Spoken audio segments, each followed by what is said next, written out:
Yesterday was a great day for the Chicago Cubs. Anthony Rizzo signed a long-term deal. Alfonso Soriano went yard to tie Carlton Fisk. And Travis Wood with another solid outing. Batter up, the boys of summer are slugging away on the north side.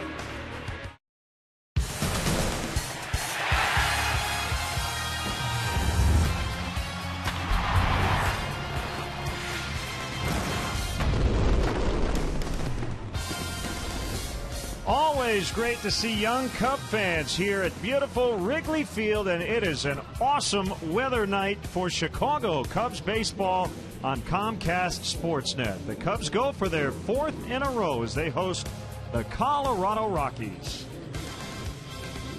Hi again, everyone. Along with Jim DeShays, I'm Len Casper. The Cubs have enjoyed playing here at Wrigley Field. Now, their ERA is a little higher here than on the road, but they score a lot in this ballpark. Indeed they do. We saw it last night. Overall, the offense has really come along here in the month of May. We'll take a look at some numbers. Cubs currently where they rank in the National League. First in doubles, first in extra base hits. They're hitting the ball out of the ballpark with regularity. You see at the bottom, 4.9 runs per game at home, third best rate in the National League. The pitching has been solid throughout. Now the bat's starting to show some life. And the Cubs are getting great starting pitching. The bullpen is coming around. So we kept saying the Cubs were better than their record, and they're now starting to turn these games into wins. Indeed they are. They've got a struggling Rocky team in town. Then the Mets come in over the weekend. The Mets are scuffling a little bit. So a real chance for this club to make a move on 500. It'll be left-hander Jeff Francis for the Rockies, and coming up for the Cubs, right-hander Carlos Villanueva. Only one win to show for it, but a 3.02 ERA. We'll have the Rockies and Cubs in Game 2 of this series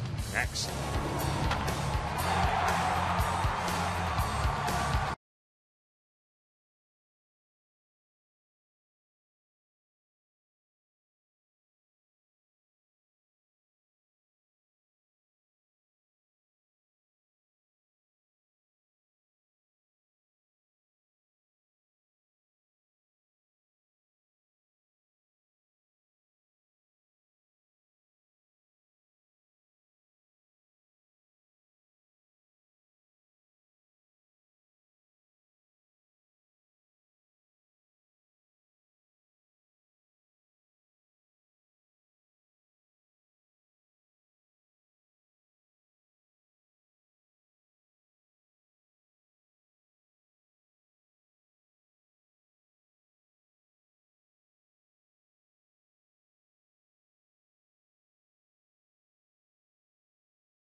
Comcast Sportsnet is brought to you in part by your Chicago area and Northwest Indiana Lexus dealer, who invites you to test drive a Lexus today.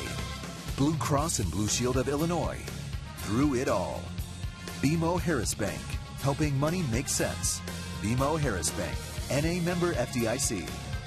AT&T Uverse. Visit att.com/freeyourtv. Rethink possible. Ford. Check out America's freshest lineup at your local Ford store or at localfordstores.com. And by Southwest Airlines. Find our fares online only at southwest.com. What a gorgeous night here in Chicago as the Cubs host the Rockies for the second consecutive evening. 9-1 the final in Game 1 last night. And before the game, Sergeant First Class Michael Motlow honored here at Wrigley Field, currently serving with the Chicago Recruiting Battalion. He has served 2 combat deployments in support of Operation Iraqi Freedom, 2 combat deployments in support of Operation Enduring Freedom in Afghanistan, and currently lives in the Chicago area as a U.S. Army recruiter. Great to see him here. And the Cubs take the field behind Veteran right-hander Carlos Villanueva, who's faced the Rockies a lot, but only as a reliever in his career. He'll face this Rockies Southwest starting lineup. Eric Young Jr. moves over to right tonight with Dexter Fowler back in the lineup. Cargo, Tulowitzki, Willeen Rosario, Todd Helton at first, Nolan Arenado, the third baseman, Josh Rutledge, hitting .308 so far in the month of May. And Jeff Francis, the pitcher, comes in at 0 for 8. And defensively, the Cubs have an outfield of Soriano, DeJesus, and Hairston. Ransom, Castro, Barney, Rizzo on the infield. Castillo's the catcher, and as Len mentioned, Carlos Villanueva. Looking for his second win. He's 1-2 with a 3.02. This is our Lexus pursuing perfection starting pitcher. 3.02 the ERA for Carlos. Run support has been an issue. Bullpen support has been an issue. He's left games with leads on numerous occasions, and the bullpen has coughed them up.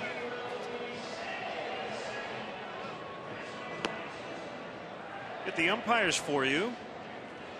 Chad Fairchild, who's from Wakeman, Ohio, the home plate umpire. Jeff Kellogg, the crew chief, is at first. Eric Cooper at second. Paul Schreiber over at third. Partner, this is what we call Chamber of Commerce weather. Yeah, this is it, man. This is what we've been waiting for.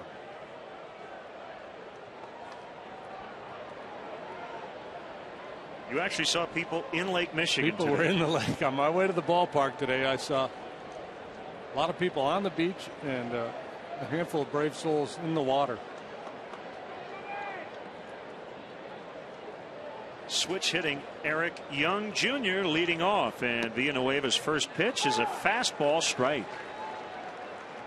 Well, the Cubs have been swinging the bats very well over the last, well, the whole month of May, really. They've been swinging it. Last week in particular, the Rockies going in the opposite direction. The last 7 days, as a club, they're batting .156.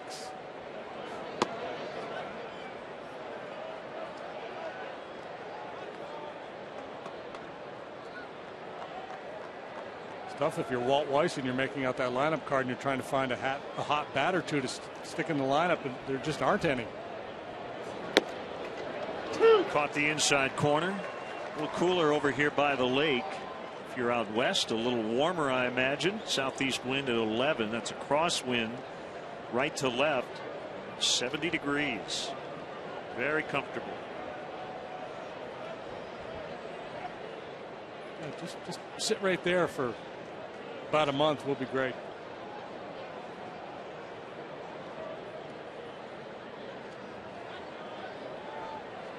A wind in the 1-2, and that one is poked fair down the left field line. Young with blazing speed will easily get to second. Soriano had a little trouble with it, but that'll be a double for Young. Rockies with just 3 hits in the ball game last night. Start well as Young goes way out of the strike zone to hit that two-seam fastball the other way. It's interesting. Before there were 2 strikes, Ransom was towards the line and shallow, anticipating a possible bunt, and then he moved well off the line. Barreled that up, and it was a 1.5 feet outside. Another switch hitter, Dexter Fowler, his first action of the series. 2 for his last 26 after a red-hot start. And he pushes a bunt to Ransom. And he got him at first. I would say that was kind of a hybrid. He'll get a sacrifice for it, but Fowler, who also runs well, was also trying to reach on a hit. And Ransom got him. To me, that's what justifies the play. I think a straight sacrifice in this situation on a day like today in this ballpark to give yourself up to advance a man 90 feet in the first inning would be a bad baseball play. But when you run like Fowler and you can beat it out for a hit, it makes more sense. And when you're hitting .095 for the last week, it probably makes a little sense too. I think the Rockies are just trying to get a run, get on the board here early, trying to change their fortunes. Ransom is in. Everybody else back against Gonzalez, who looks at ball 1. I think that's a challenge for a manager and a team to adopt that mindset of we've been struggling, so we're just going to try to score a run. You almost have to treat every game like a singular event and just say, well, whatever happened in the last week, that's behind us. Go out and play this game the way we feel like we should play it regardless of what's gone on in the last week. It's a strike. It's 1-1. Well, you aren't kidding when you look at this lineup. On this road trip, Gonzalez 2 for 14. Fowler 2 for 12. Young, even with the double, 2 for 14. Tulowitzki 1 out of 14. And a base hit, and the Rockies do strike first. Well, they have now scored in each of their last 2 innings. Rutledge with a home run in the 9th. In that 9-1 Cubs win last night, and they take an early lead here tonight. After a great start, and Carlos has fallen off a little bit. He was good last time out. He allowed just 3 earned runs in 6 2/3. It was a no decision against the Cardinals, a game that the Cubs ultimately lost. Prior to that, he'd been hit around a little bit, allowed 4 runs in each of his 2 previous starts. He's been competitive every time he's gone out there. Tulowitzki 0 for 4 in the opener, stands very tall at the plate, and he takes a ball low.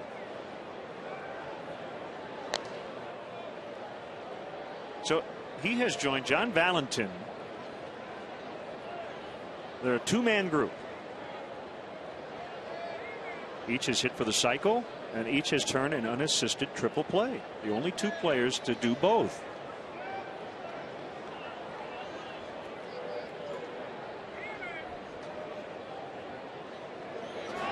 Gonzalez runs, Tulowitzki skies into right, and Gonzalez just able to realize where that ball is. Lots of time for him to retreat. So you're telling me those are the only 2 players in the long history of our fine game that have done that? Hit for the cycle and turn an unassisted. Yes. Well, how many guys have turned an unassisted triple true. play? Maybe a dozen all time? Maybe.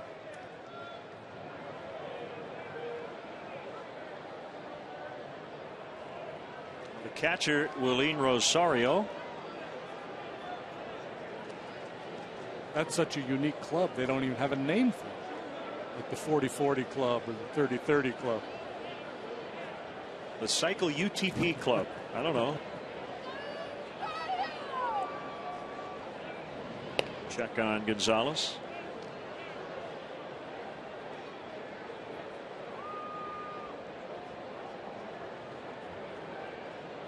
Can't really have a club with just 2 guys.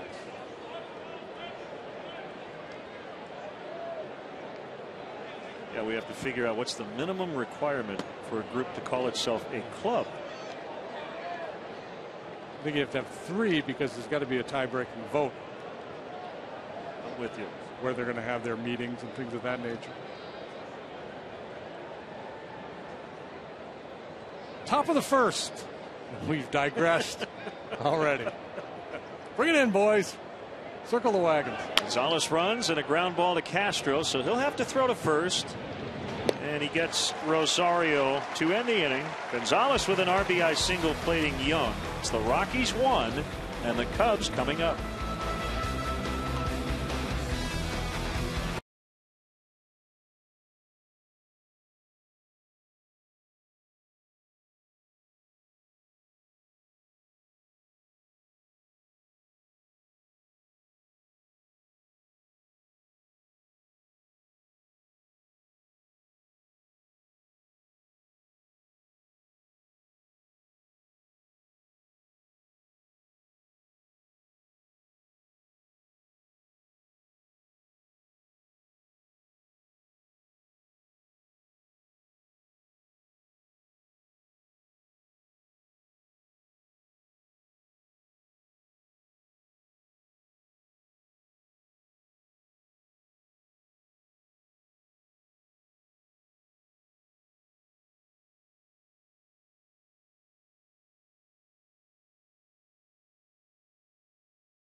Southwest starting lineup written out by Dale Swain. David DeJesus with his first start this year against a left-handed starter. Castro, Rizzo got the big 7-year deal yesterday. Soriano with a big home run in the first. Hairston in right. Castillo the catcher. Ransom at third. Barney over at second. And Villanueva the pitcher. How about the Rockies defensively? Boy, do they have speed to burn in the outfield with Cargo in left, Dexter Fowler center, Eric Young Jr. in right. Any one of those three guys could handle center field. Arenado, Tulowitzki, Rutledge, Helton on the infield. And Rosario catches Jeff Francis. Originally with the Rockies, he was a 9th overall pick in 2002. He hails from Vancouver, British Columbia. Went to the University of BC, and he's back with the Rockies. And the first pitch strike. He came back to the organization on June 9th of last year, signing as a free agent. 6'5", 205. 32 years old. Big lanky lefty, and he's never been a real hard thrower. His fastball well below average now. He'll sit around 85, 86. Every now and then he'll get a little more than that, trying to sink it. So throws a curve and a change.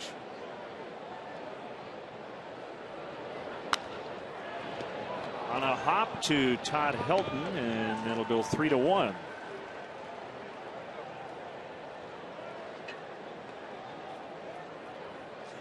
Had a nice chat with Todd Helton today. Get into more of what he talked about a little later, but one of the questions I asked him, what do you do better now at 39 than you did at 25? And he said, I can pick it. If I can get to it, my hands are probably better than they were. I'm sure his range not quite what it used to be. And former Gold Glover is Castro. Sends a twisting fly foul down the right field line. Francis with that 6.90 ERA has obviously had problems this year, and his biggest problem has been right-handed batters.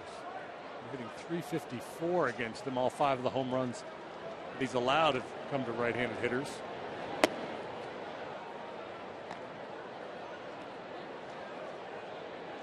First start at Wrigley in 5 seasons.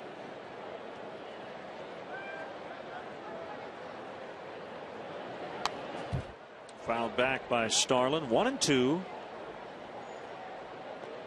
Francis led their club in innings pitched last year with 113. So they did not have a single pitcher qualify for the ERA title. You have to pitch an inning per game, so 162 innings to qualify. He led them with 113. I'm not sure if that's a record, but that's pretty remarkable. Swing and a miss for strike 3. Breaking ball at 69 miles an hour. Yeah, he really goes soft with that curveball.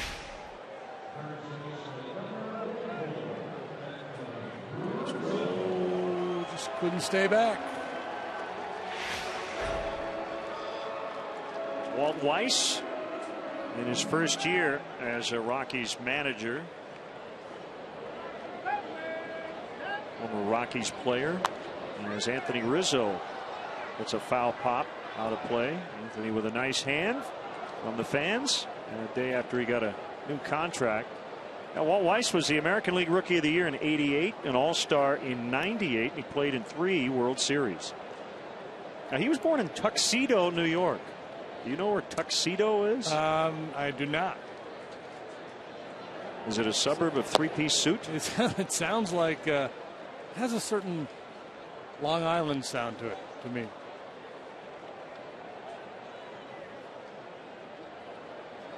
If you throw a junction in there, if it's Tuxedo Junction, then I'm going to go rural.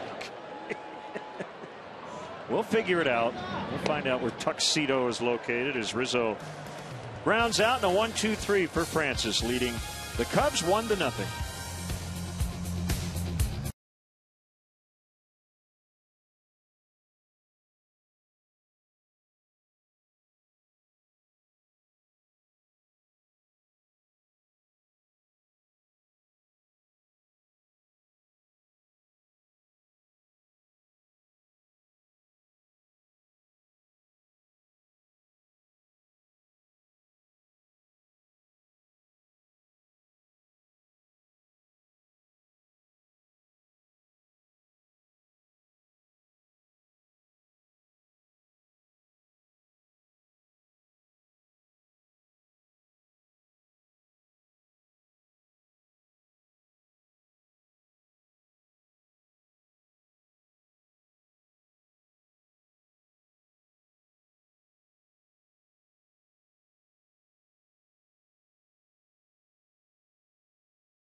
Into the booth, Cubs Vice President of Communications and Community Affairs, Julian Green. Brand new website out there, and it's easy to find, wrigleyfield.com. Right. Yeah, tell us about it. Absolutely. So today we launched our new website to talk about all things restoration. This is basically to build excitement and fan support for what we're doing with this $500 million investment to restore and improve Wrigley Field. And we're pretty excited about it. We think we should have one place where the fans can go and the residents and the community to learn about all things restoration as we get prepared to go through this project, hopefully, in the not too distant future. Right. Todd Helton with a leadoff single. So again, wrigleyfield.com, and you can see the renderings. You can see basically all the plans for the restoration. And more important, you get to hear, you can see the benefits. I mean, there's a lot of benefits that come with this project, especially with the community of Lakeview, where we're a good neighbor. A $1 million investment for a new school street play lot, $4 million over the next 9 years to build community infrastructure projects, improvements in security, enhanced parking solutions, traffic. I mean, all these things that we're trying to do in the community to make sure that we're going to have this ballpark here for the next generation of Cubs fans. See a look at what the restoration will look like. Absolutely. These are a lot of different photos that we have up on the website that people can take a look at. I think people are really excited about, what's to come. There's so much promise in this ballpark. But it's also important that we let fans know that this is a responsible preservation, that there's so many things that the fans know and love about the ballpark, the hand-operated scoreboard, the bricks and ivy, obviously the world-famous marquee, and those are the things that we don't want to touch. I mean, people know that when they walk up the stairs into the ballpark, this is a great vista, and we want to protect that. But at the same time, we know that fans don't want to wait in line inning after inning for hot dogs and waiting to go to the restroom. So those are the things that need to be improved, and we are definitely focused on making sure that we can improve those amenities for our fans. 2-1 on Arenado. 1 on, nobody out, and another base hit as Helton will advance to second. Now, when you go to the home page, Julian, on the right side it says sign the petition. So for a Cub fan to sign the petition, what is that for? Well, basically, we want all Cubs fans, whether you're in Chicago or outside of Chicago, if you support the plan. We know there's been a lot in the news and there's been a lot to read about this plan development. And we want folks who are supportive of this plan restoration and improvement of Wrigley Field to sign that petition. We believe that a majority of Cub fans and residents and neighbors that live right here in this community want to see the different things that we're planning to develop: an open-air plaza, a hotel, new office building, open-air plaza where we can have a farmer's market in the summer and an ice skating rink in the winter. And so when you look at the different things that we're trying to do with this ballpark, we believe that this is a restoration that will restore Wrigley Field to its majesty of the 1930s, and something that we believe all Cubs fans will get behind. You guys just launched this today. What kind of reception is people hitting it already? Do you have any sense of what kind of reaction you've had? Absolutely. As of 5 o'clock today, we've had almost 3,000 people sign the petition. So I think that speaks volumes in terms of the people who want to see us move forward with the restoration of this ballpark. We're continuing to get hits on this website. We want people to sign up and let us know that you're with us. There's also an aspect of the wrigleyfield.com where you can actually join the campaign. So if you're a resident in the community, you're someone who wants to get involved and actively participate in helping us build broad support, you can actually go online and join the campaign. So they got him. Soriano with a throw to nail Todd Helton as the Rockies took a chance with nobody out. Well, that could be a huge play in this game. Now, you talked earlier about your conversation with Helton, and you asked him what he could do now that he couldn't do years ago. One thing he was never really good at was running, and he's not very fast at all. But despite that, he gets the wave home, and Soriano comes up and makes a very accurate throw to Castillo. Up the line just a little bit. But Wellington able to handle it on a hop and come back and still get Helton. Well, Stu Cole is siding at third base with the pitcher Francis coming up. He wanted to take a shot. So they are at second and third with 1 out. And that's a hit for Rutledge. So 3 straight singles. And Jeff Francis takes a fastball outside. Final question, Julian. Assuming now that the community, the aldermen, the city of Chicago are all in support of this plan, what's the next step in the process? Well, the next step, if we get the approval of this process, I mean, we'll make plans to start this huge construction project. And as we've talked about it, we'd like to make sure that we start with the player facilities first, something that we'd like to deliver for these great players that are playing on our team. And we're excited to get started. Once we go through this process, we believe that hopefully over the next couple months, as we go to hearings and go to more community meetings and get more input, that we'll get the support that we needed to kind of bring this home and get across the finish line. And when that happens, then I think you'll see the shovels, and we'll get ready to start moving with this great project. Nice running grab by DeJesus. The Rockies will get a run as Francis hit that ball well and will pick up a sacrifice fly. So that's his first RBI of the season, and it is now 2-0. It was a long run for David.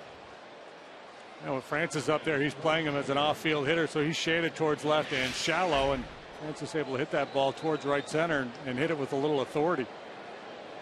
Well, Julian, thanks for stopping by. Again, it's very simple. WrigleyField.com. No dashes, dots, anything. Just WrigleyField.com, and that'll get you to the website. That's right. Go to the website today and sign up and let us know you're with us. Thanks, Julian. We're good. Appreciate you stopping by. Absolutely. Good luck, Julian. Thanks. Cubs Vice President of Communications and Community Affairs.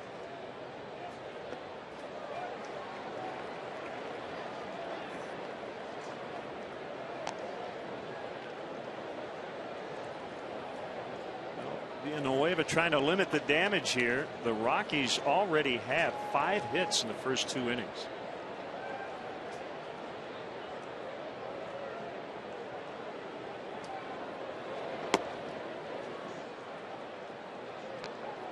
One ball, one strike.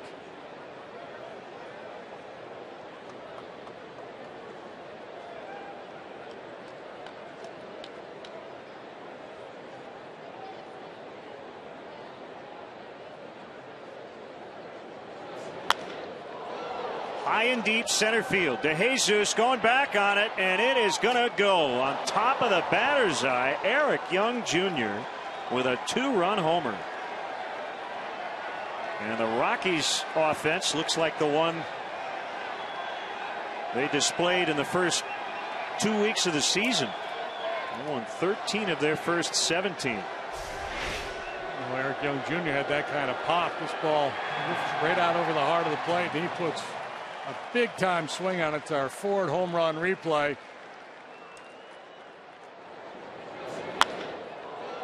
was just not locating right now, and there's been nothing cheap about these hits. They've been squaring it up.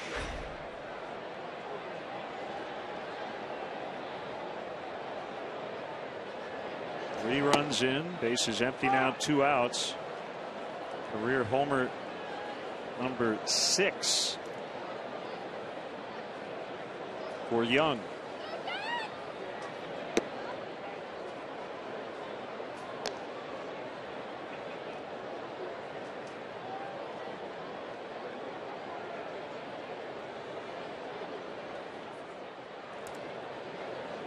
Really, every ball in this inning has been hit hard. 1-2.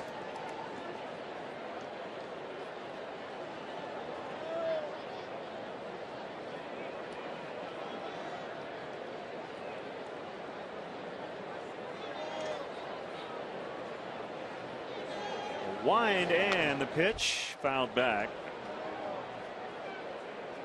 We often have fun with quirky names. Homer Bailey is a pitcher. How about Dexter Fowler as a position player? His goal is to not hit it foul. Yeah. An umpire named Fairchild. That seems appropriate.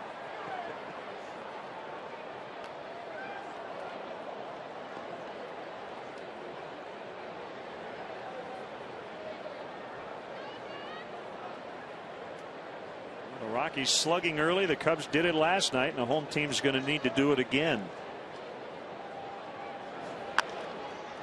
Popped him up on the infield, and it'll be Barney to end the inning. So the Rockies get 3. Again, a reminder, check out WrigleyField.com. 4-0 Rocks.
Won all of last night. Time to check out our lows. Never stop improving. Alfonso Soriano coming up here, and last night, first at bat, hit a 2-run homer. It would end up being a game winner, tying a Hall of Famer on the all-time home run list.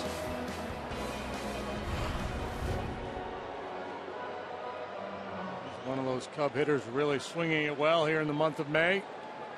Wearing out lefties all year long.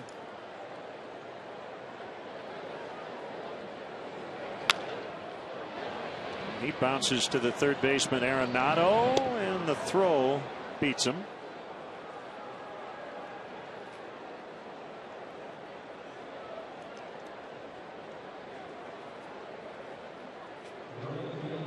Got to be patient against a guy like Francis.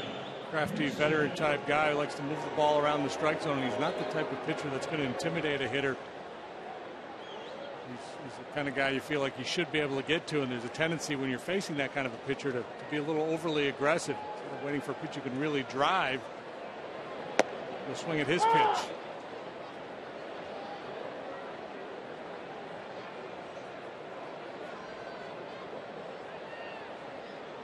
One strike on Scott Hairston, getting the nod in right.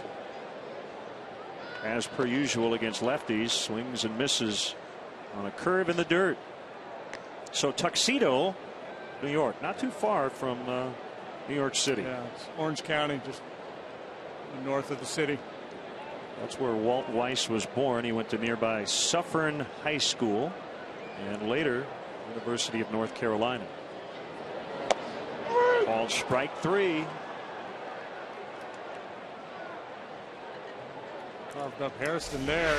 Slow curveball on the previous pitch makes this 89-mile-an-hour fastball look like 93, and it's well placed.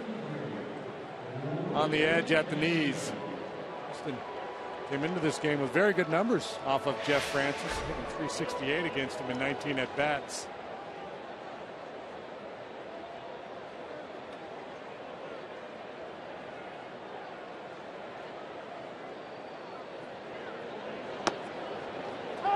Curveball strike on Castillo.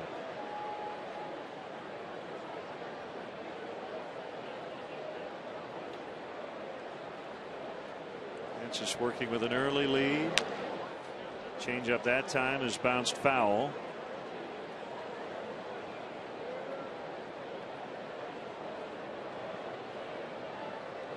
Hard to disagree with the old adage, momentum in baseball is all about the next day's starting pitcher. And as we look at tonight, early on, Francis has been sharp, and the Rockies getting to Villanueva. Yeah, if there is such a thing as momentum, some kind of carryover from one day to the next, a good starting pitcher can neutralize that in a hurry. Another changeup, Castillo out in front of it. Tendency to think, right? A team wins a game late, a big heroic comeback in the ninth, or they win an extra innings. There's always this thought, well, that's going to get them going. I'm not so sure. Look back at the end of the year at the schedule. Can you identify a real turning point in the season?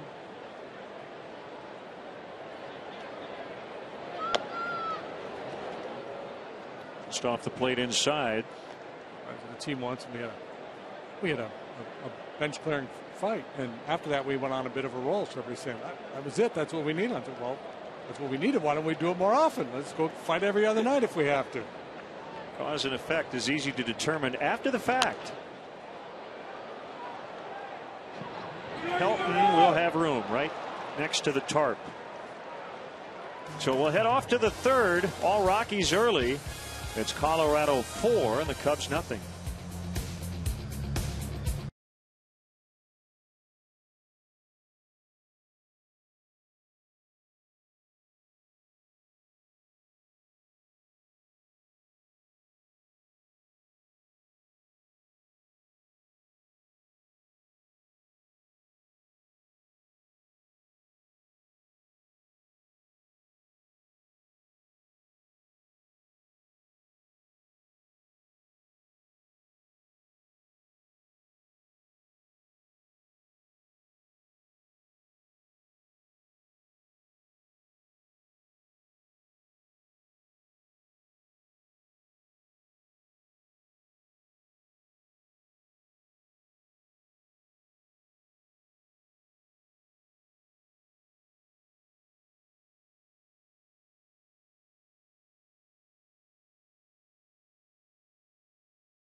Welcome back. 4-0. The Rockies lead the Cubs. The battle for the Crosstown Cup will be decided at Wrigley Field when the White Sox travel north to play the Cubs on Wednesday, May 29th and Thursday, May 30th. Tickets for both afternoon games, including the Budweiser bleachers, are still available. Visit Cubs.com to purchase. It's coming up in just 2 weeks. It's kind of going fast, isn't it? All of a sudden. We're pretty much at the quarter pole of the 2013 season. 39 for the Cubs and for the Rockies. Here's Gonzalez, an RBI single. Get the scoring started for the visitors in the opening frame. And he takes a curve for a strike.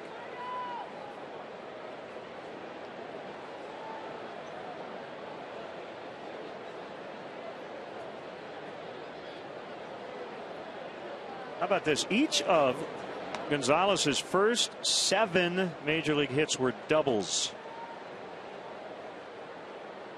According to Elias, the last player to have an extra base hit for his first 7 hits in the big leagues was Johnny Mize in 1936. The big cat.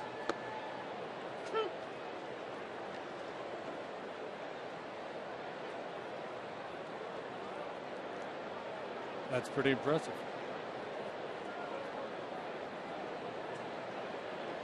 Gonzalez, a very good two-way player, 2 Gold Gloves, and he drives this ball out in a hurry to the back of the bleachers in right. That's his 8th. 5-0.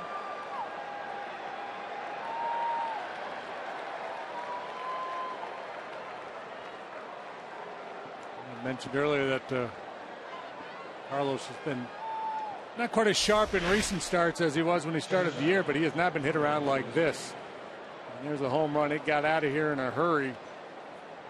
Fastball location was an issue early on. This is a breaking ball that's down, and Cargo just goes down and gets it.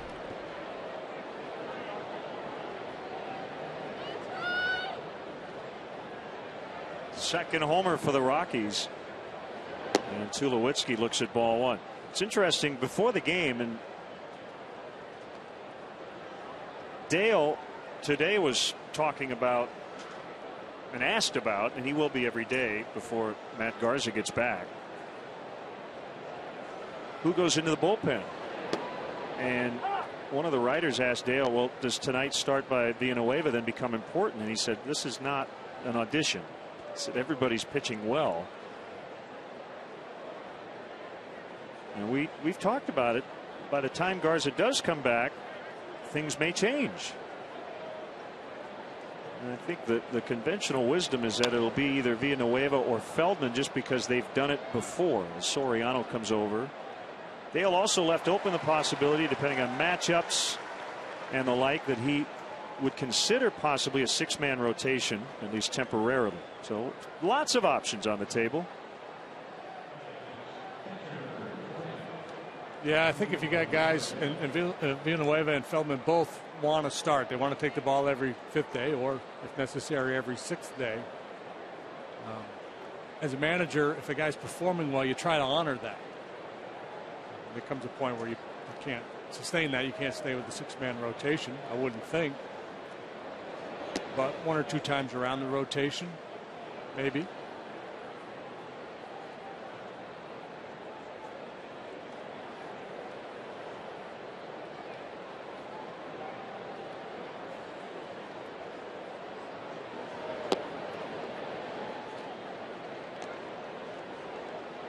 And as much as this is not an audition, I mean, obviously, if you're Carlos, you kind of feel that.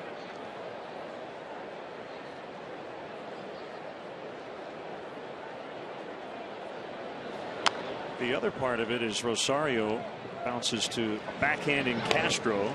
He's out.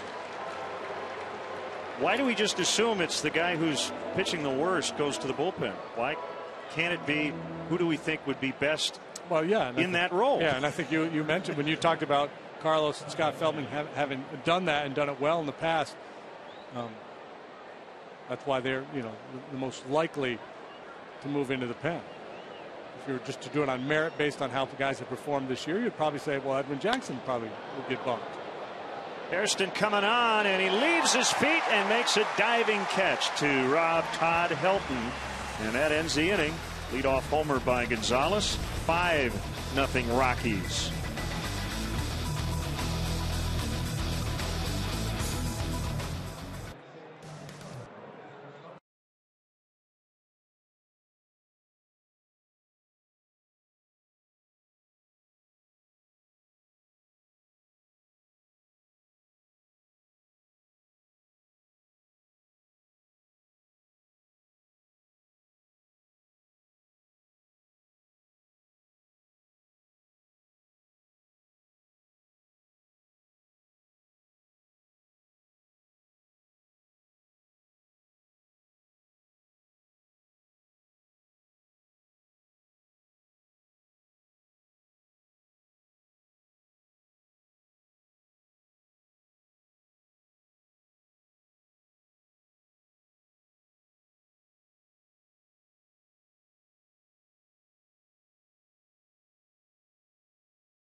This Saturday, May 18th at 12:05. The first 10,000 fans at the game will receive a silicone scoreboard slap watch. Compliments of Pepsi.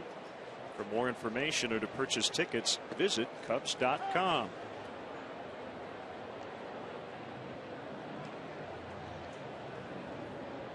Cubs have some work to do with the bats, trailing by 5, but I guess the good news is, JD, when you get down this early, you still have a lot of time left. A lot of time.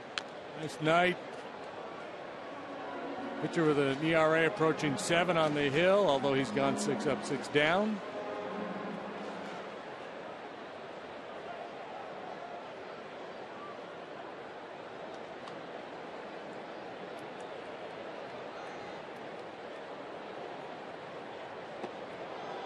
That curveball has been really good for Francis. Picks up his 3rd strikeout.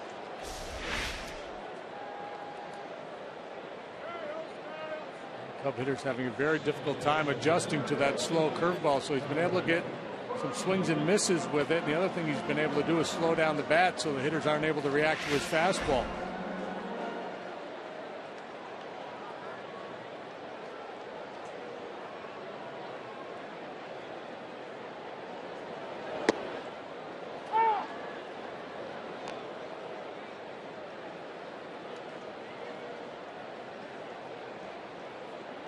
Strike on Darwin Barney.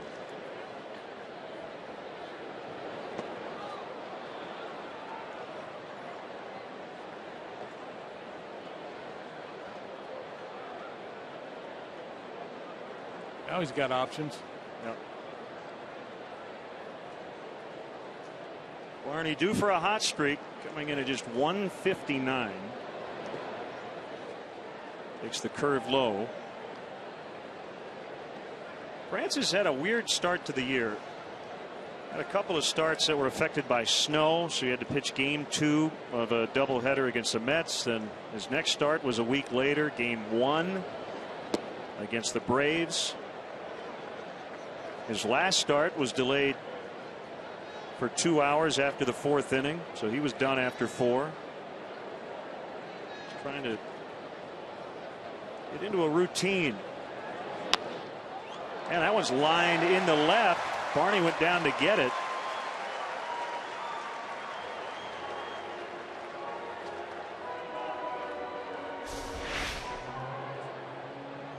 Yeah, I'm How did talking he about hit it? Yeah, it showed Gonzalez on the home run going down to get a ball, but this was headed to the dirt. This one would not have reached the catcher.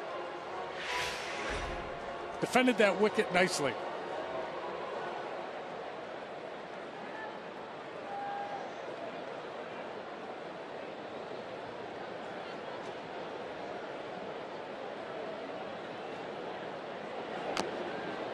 Wanted foul.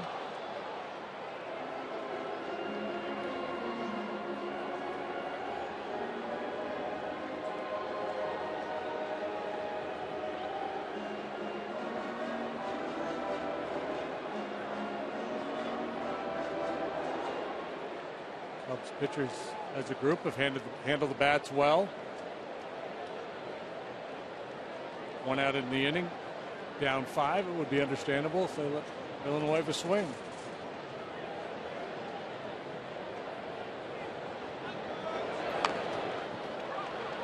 Francis will pick it up. No look at second. He'll just go right to first. Rutledge covering. That'll go 1-4.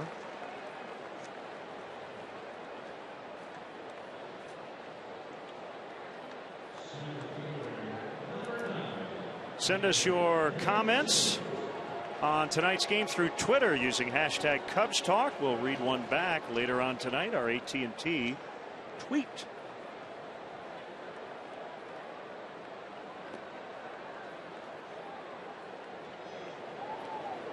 So a runner in scoring position for the first time. Cubs are off the interstate. They're hitting .204 now with runners in scoring position. Figured that had to be coming up in the games they've had lately. Only the Giants have scored more runs than the Cubs in the month of May among National League teams. It's kind of weird, and the pitching has continued to be strong, but they're only 6-6 in May. Just hasn't matched up well.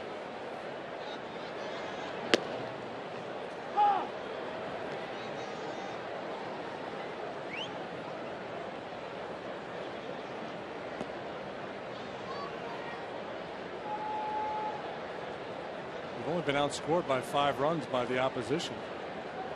Should be a 500 club, maybe a game under. Well, right now the Cubs are 11-9 over their last 20.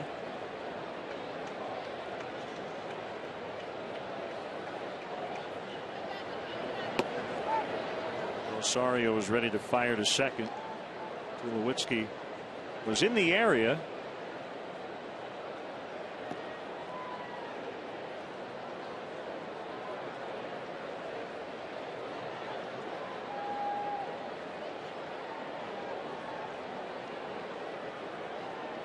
Jesus looking for a milestone right now with 499 career RBIs.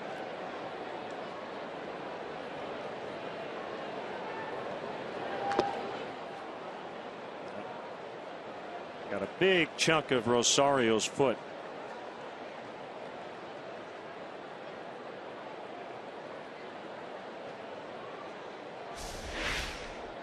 Yeah, he's tougher than $2 steak. Look at him. I'm going to grimace. Ouch. Inside of the heel. Not the only place he's not protected down there. The padding down there is a lot better than it used to be. But there are still exposed areas.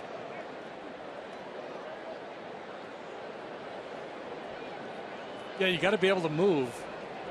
Otherwise, you could go out there in a suit of armor.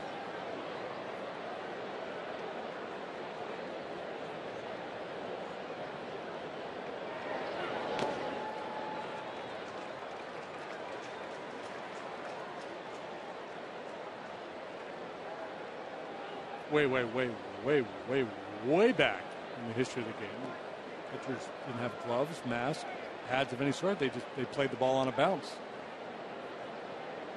like you do when you're a kid playing sandlot ball.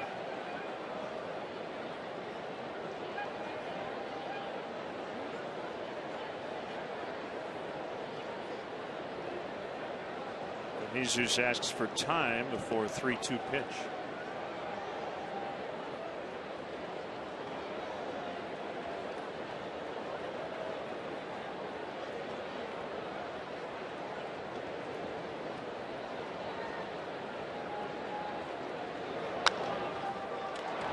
Bounced foul.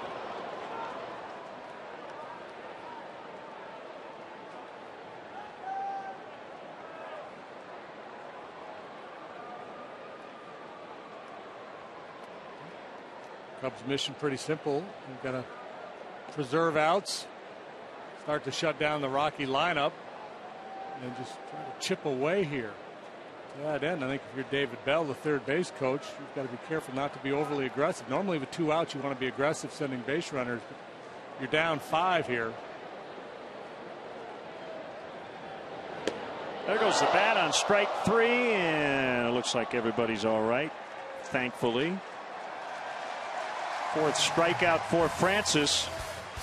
The Rockies lead 5-zip.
From Taco Bell, Live Moss.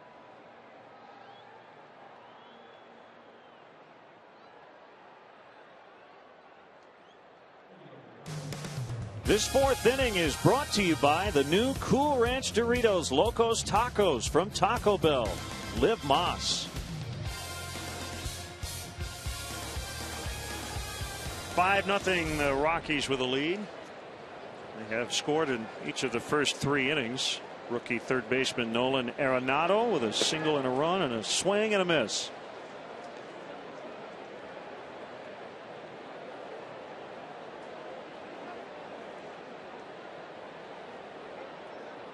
We'll have tomorrow night's game 3, John Garland and Jeff Samardzija. That is a fair ball. Another hit. Villanueva just throws up his arms. And that kind of night for Carlos. That is a leadoff double.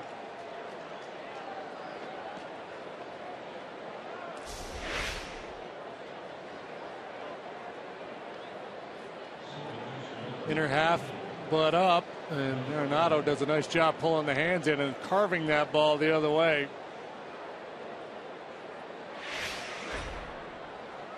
Carlos came into this game allowing just a .209 batting average against. I kind of figured he was due for one of these.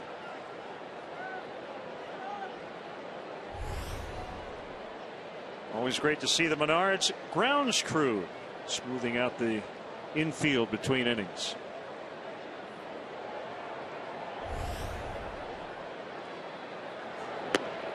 Off the plate on Rutledge. Ball 1. Mentioned this last night. 13 consecutive years of a different opening day starter at second base. So for Troy Tulowitzki, he keeps working with a new double play partner.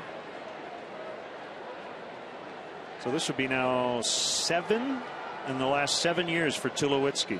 Kaz Matsui, Jason Nix, Ian Stewart, Clint Barmas, Jose Lopez, Marco Scutaro, and now Josh Rutledge. Yeah, that's peculiar. You know, you see a lot of the Cubs have had issues with that over the years at third base. The Mets for years had a hard time locking in a third baseman. And to me, that's more typical at the hot corner because that blend of hands, quickness, and power that you want from third base is a little tougher to find. Normally, you can find a second baseman and settle on a guy to be your guy for at least 3 or 4 years. But it's been a revolving door in Colorado. Sharply hit, backhanded by Ransom. The throw is in time, but Arenado able to take third as he knew Ransom had to get rid of that ball quickly.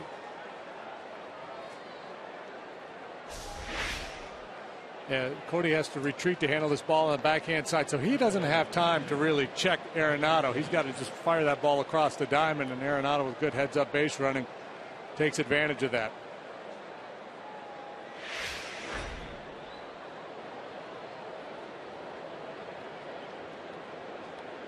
Nothing you can do there if you're Cody Ransom unless you just convince the guy's going to go and you pump fake and maybe catch him coming off the bag. But if he's not going, you get nobody.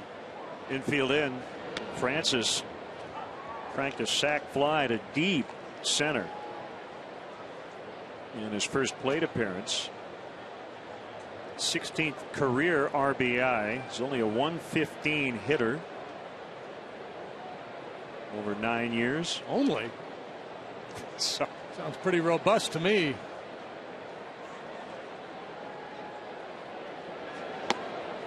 Look at that swing.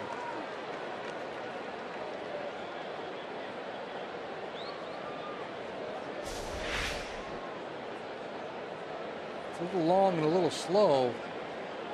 That swing would work pretty well in batting practice.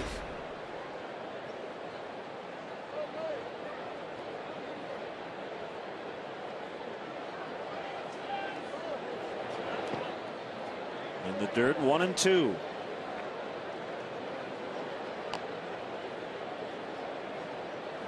Situation here where the outfielders can really shorten up. He's much more likely to bloop one in front of you than he is to hit it over your head. And with the infield pulled in, you don't want to give him too much room to hit a little dying quail out there and drive in a cheap run. Here it comes, and he stays alive. I will tell you, he's been a lot better at Coors Field than on the road. 137 lifetime at home, 096. Even those home road splits even work with pitchers. Yes.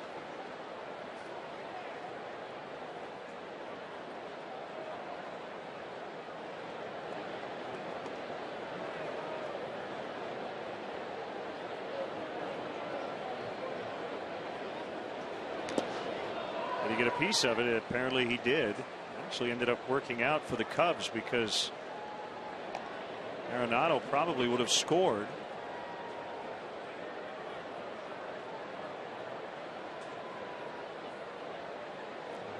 Pretty good indication that Carlos doesn't have his good stuff or his best command here tonight. Just having a hard time finishing hitters off, even the opposing pitcher. Some nights it's just a battle. Way inside that time. To me, like mechanically, he's having a hard time staying back, drifting forward quite a bit in his delivery.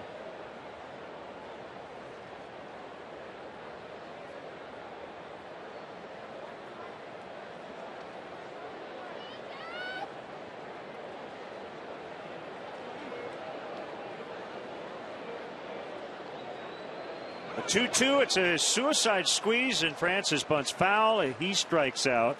Arenado has to head back to third. Francis doesn't realize he's out. Interesting.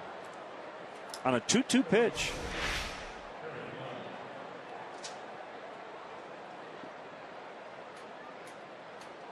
Yeah, it is, but if you really think about it, it's no more risky with 2 strikes than it is with 1 strike, in that if you bunt through it on 1 strike or no strikes, that guy's coming down the line. He's dead man walking anyway. I guess more of a sneak attack with 2 strikes. Yeah.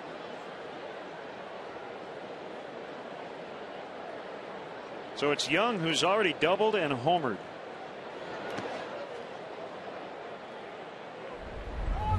This one was crushed.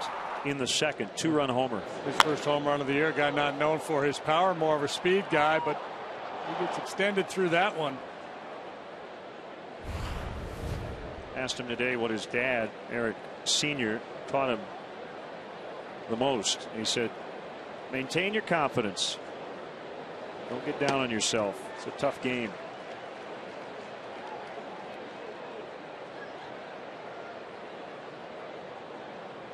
I remember when Eric Jr. was drafted, talking to his dad about it. He was very, very proud.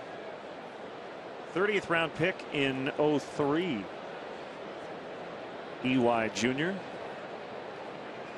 His dad was a Cub in 2000 and 2001. Called strike.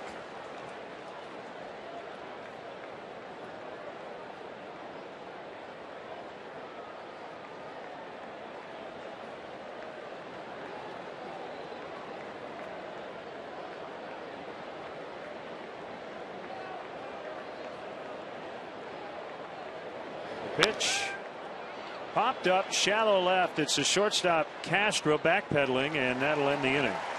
So they strand a runner at third and do not score for the first time tonight. Still 5-0 Colorado.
Five goes final. Visit CSNChicago.com to stream Bulls postgame live. Stacey King and Mark Shanowski will bring you the highlights. They'll take you live to Miami for postgame reaction.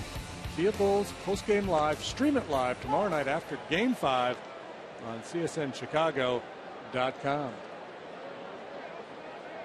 Castro, Rizzo, Soriano against the left-hander Francis. Well, hit to center. Dexter Fowler back on it, and it is off the wall. Young will pick it up. Castro's going to stop at second. That's a double. Second look now for the Cub hitters off Francis. See if they can make an adjustment and do a little damage here. Castro on base 4 times last night. Double single, hit by a pitch. Also drew a walk. Just misses. Knocking this one out of the ballpark. We'll have to settle for a leadoff double. You know, it's interesting, JD, because when we go to Colorado, Dexter Fowler covers a lot of ground. I just think the wall and the dimensions here at Wrigley, guys don't go flying into walls like they do in other places. Not saying that ball should have been caught, but with Fowler's speed and this fairly small outfield, I kind of feel like if it's in play, he's going to run it down. Yeah, because he's breaking it down there 2 or 3 strides before the track. So, you know, you have to make that decision. How much momentum do you carry into a brick wall? Plus, if you're going to, you position yourself to play it off the wall, if you get too close, can't handle the carom. He couldn't. Young came over and backed him up. They have images of Bryce Harper last night dancing in his brain. Outside on Rizzo. This is hard to watch. Bryce Harper took 11 stitches. Did not suffer a concussion, according to his agent, Scott Boras, who told the Washington Post no concussion, but had a cut under his chin, on his neck, a jammed shoulder. I mean, it was like that wall was right in front of him, and yet he didn't see it.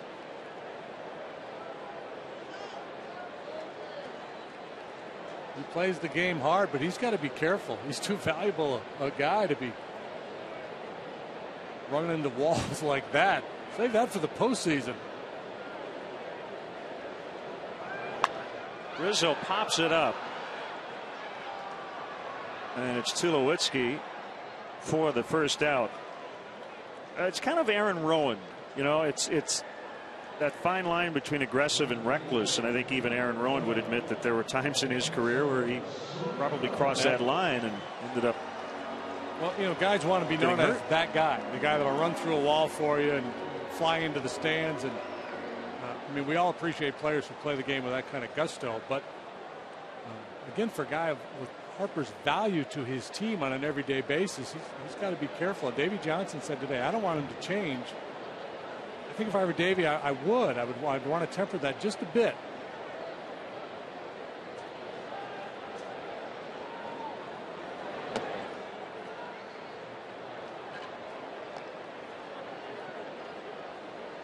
One and 0 on Soriano.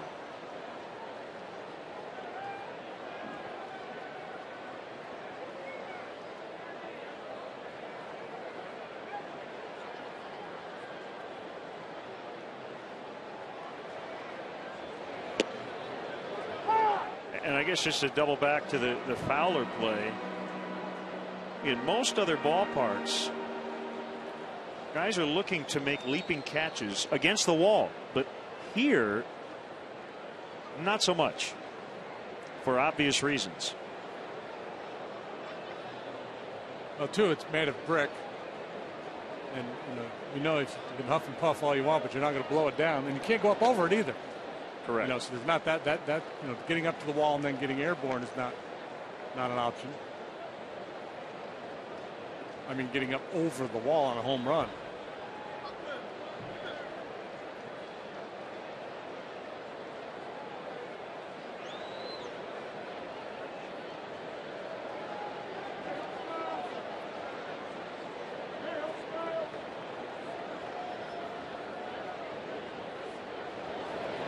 Soriano out in front. He ends up popping this one up into center, and it'll be Fowler.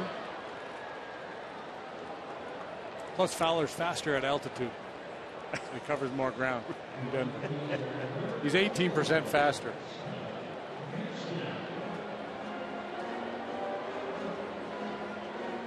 Well, in your many years watching baseball here at Wrigley Field, do you ever remember an outfielder running into the wall the way with that video of Harper? No. Could you imagine? I've seen guys bang into the wall, but not face first at that speed.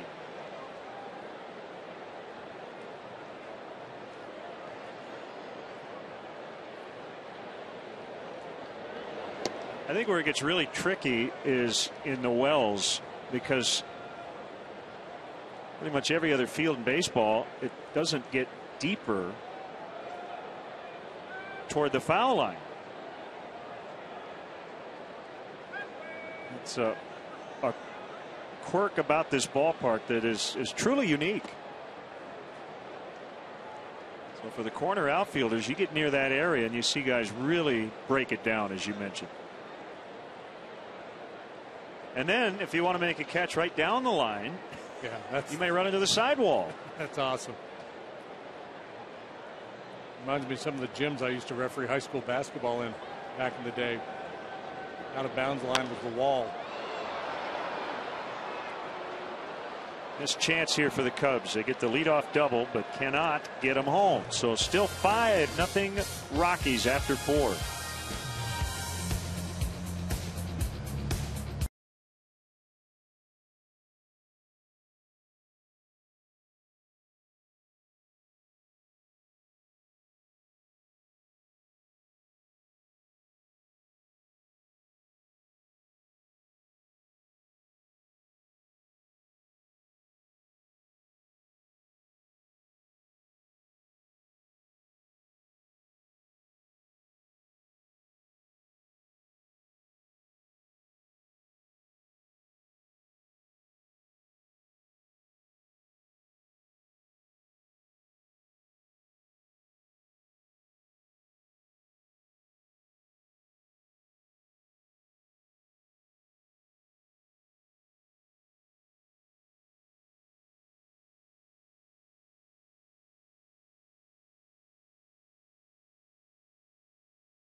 Rockies queso love to the Chicagoland area. So opt into Qdoba's mobile club by texting Q to 50500 to receive free chips and queso.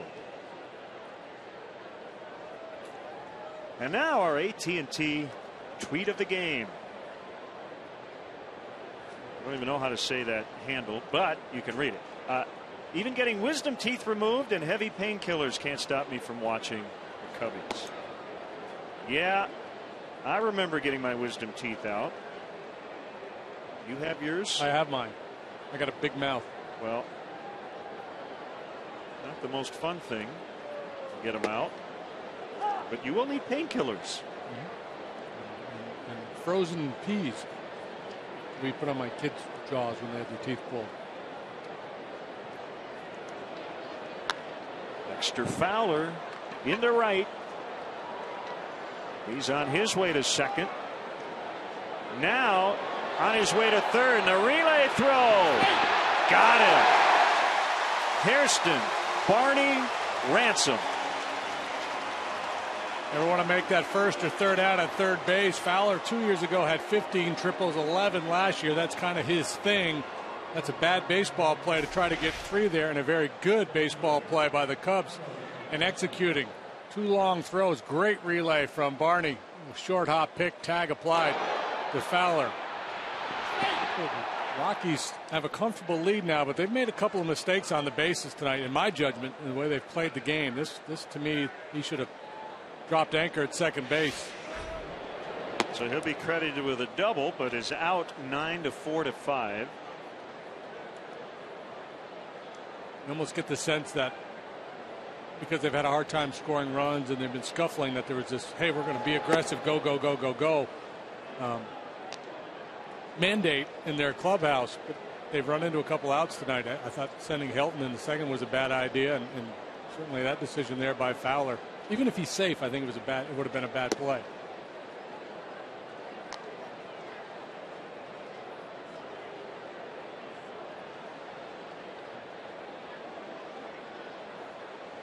Night already for Gonzalez.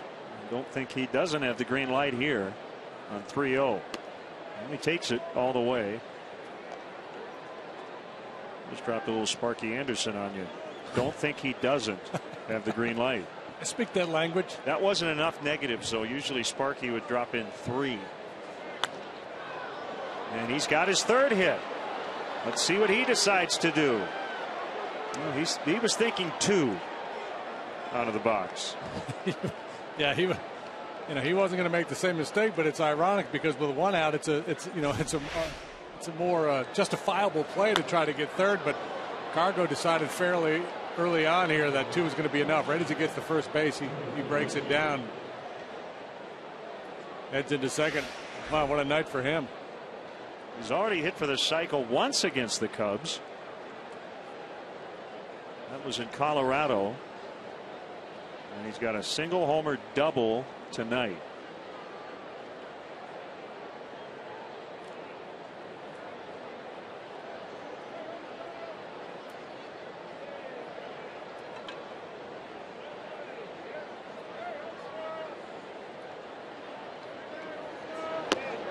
Such a weird game. I mean, the Rockies came in pretty cold. Cubs came in hot. They won 9-1 last night, so we see the Cubs at their best. We see the Rockies at their worst. And tonight feels like just the opposite.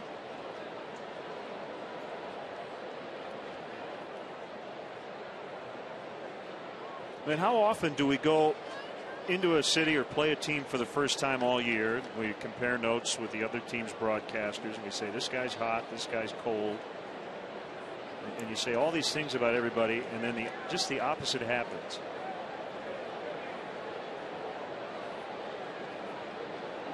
I think the most glaring example was when we went to Miami, and I told their guys Anthony Rizzo is in a major funk. It just seems like he can't hit anything right now, and he hit 2 home runs. You were accurate. Well, he was in a funk, but he came out of it, and again, that's just the nature of the game. Phil Garner, when he was managing the Astros, he was, somebody'd say, well, why didn't you pinch hit for that guy? He was 0 for 5. And Gar would say, because he was 0 for 5. How many guys go 0 for 6? He was due.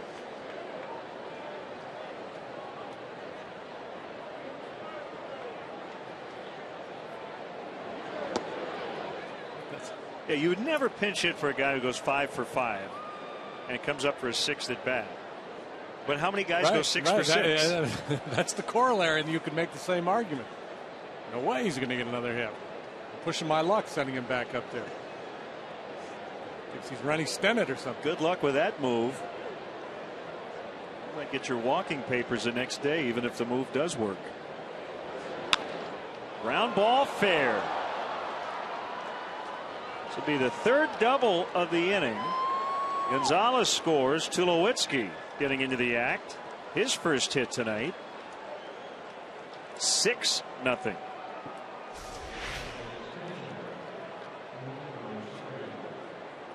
He's trying everything, but nothing's working tonight. This is a straight changeup. Doesn't have a lot of action on it. Tulo stays in the zone pretty good with that swing.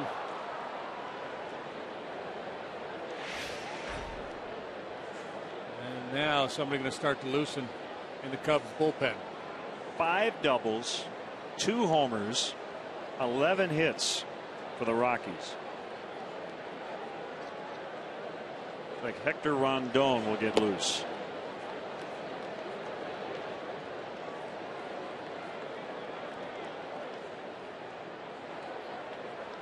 Here comes Chris Bosio.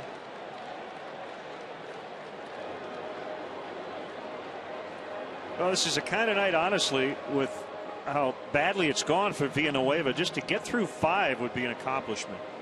Right, and I think that's what a manager tries to do in this situation. You're always managing your resources. You're trying, obviously, to win today's game, but you're thinking about the future as well. So you don't want to give up the ship this early in the ball game, but you're thinking, if I can get another inning or possibly 2 out of a struggling starter, even if we don't come back and win this game, now I've got more bullets, more fresh arms for tomorrow night's game.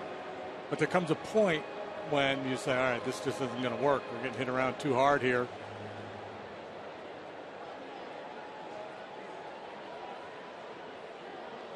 Always a challenge, how long to leave that starter and how much of a beating do you let a guy take just to preserve bullpen arms, especially a guy like Carlos who's really been pitching well for you. You hate to hang a 9 or 10 earned runs on him. Tickets are still available for tomorrow night at Cubs.com here at beautiful Wrigley Field. Love to see you out here.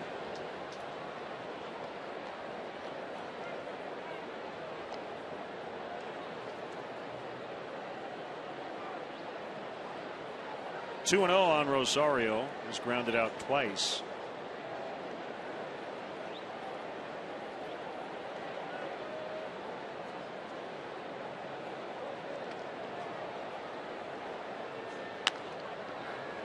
Knocked down by Ransom.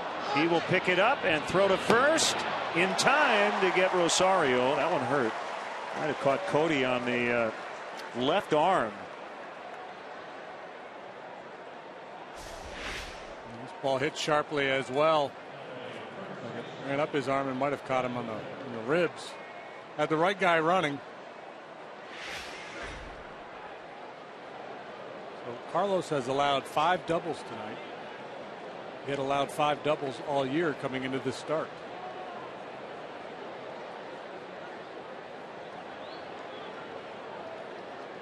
Well, Helton's had a good series. Should be 2 for 2 tonight, but Hairston robbed him. Reached base twice last night. And he's the Rockies' all-time leader in just about every offensive category.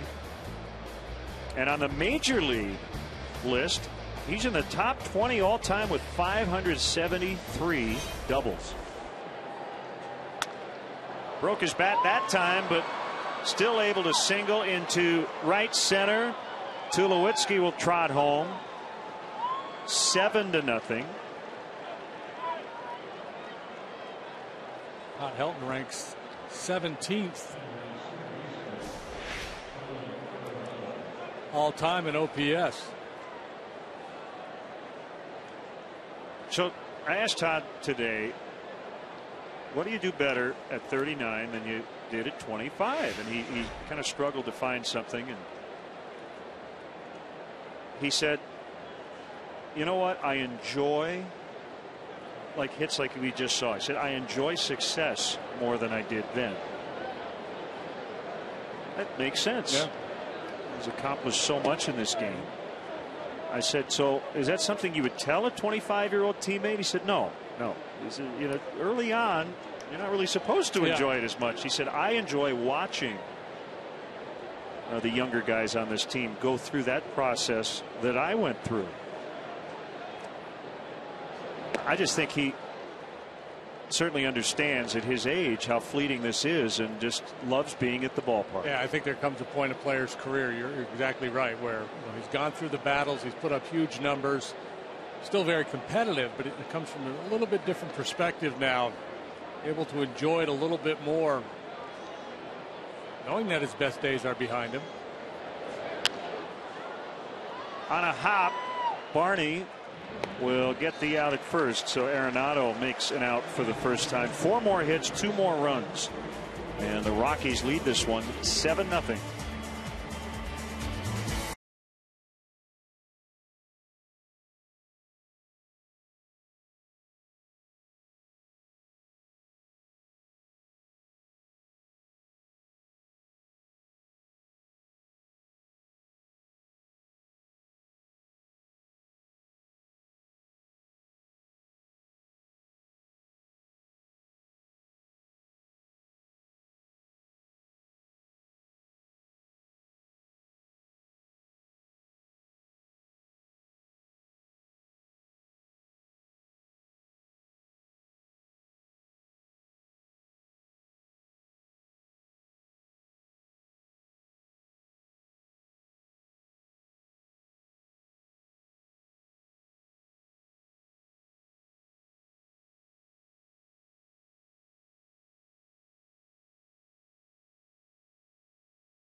Cap, thank you very much.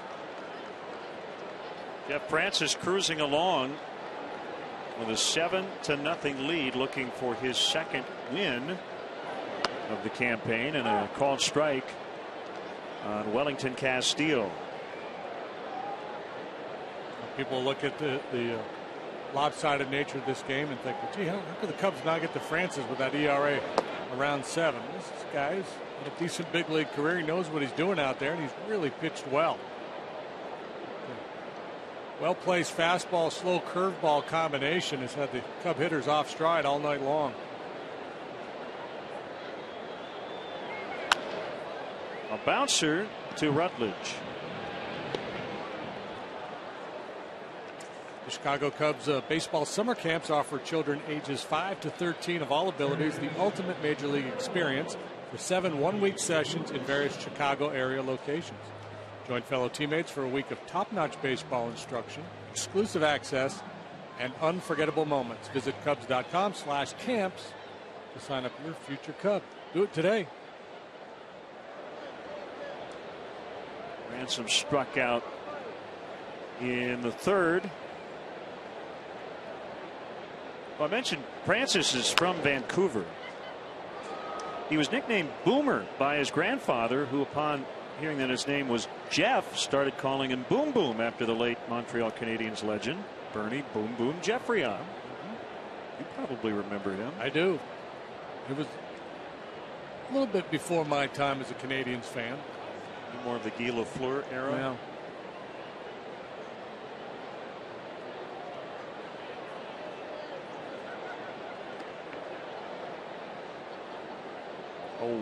A swing and a miss. Now, Francis likes hockey when you're from Canada. You pretty much have to, but did not play it growing up. He was always into baseball, watched the Blue Jays and the Expos whenever they were on TV. And one of his great childhood memories was going to the Kingdome and watching Seattle beat the Yankees in Game 5 of the division series in 1995. Big unit. Was it Edgar Martinez with the big hit? My memory's not that keen. Big unit. I think they scored Griffey. And Ransom strikes out. It's number 5 for Francis. Yeah, he's just doing a great job of, we talk about pitching backwards. He's setting up his fastball with his slow stuff. He's seen a lot of late swings on the fastball. Saw it with Castillo and his ground ball to second. He was late, and this is an elevated fastball at 89. Ransom a good fastball hitter, but with respect for that curve, just late getting that bat going. It was Edgar Martinez on Jack McDowell. Joey Cora and Ken Griffey Jr. scored. So they were down in the bottom of the 11th, 5-4, and on that hit, scored 2 runs to win it. And Francis was there.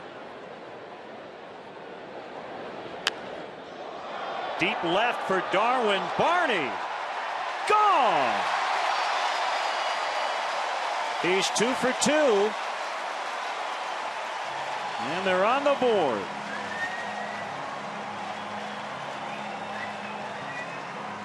He's the one guy that seems to have Jeff Francis figured out tonight. You recall his base hit last time up. He hit a ball that was going to bounce in front of the catcher, Rosario. This is down as well. Slow curveball, outer half and down. And he keeps the hands back and then just flings them through the zone. Forward home run replay. Darwin Barney, number 2 on the year.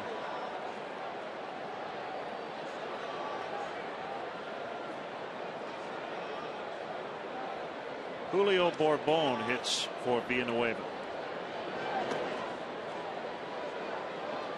I will give you $1 if you can tell me who the leadoff hitters were for the Yankees and the Mariners that night, Game 5.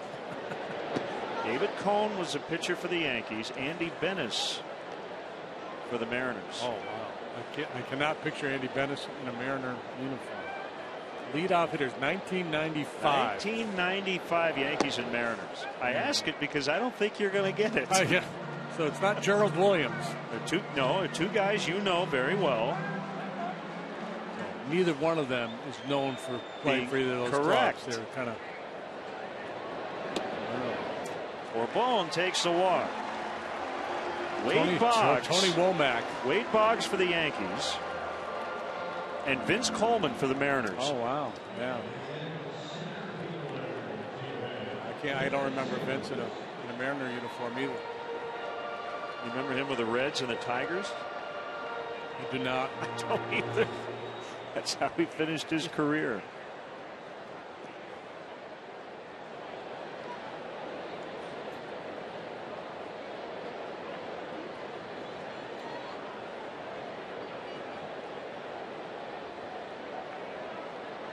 Jesus with 2 outs and a runner on the pitch. It's a strike on the outside corner.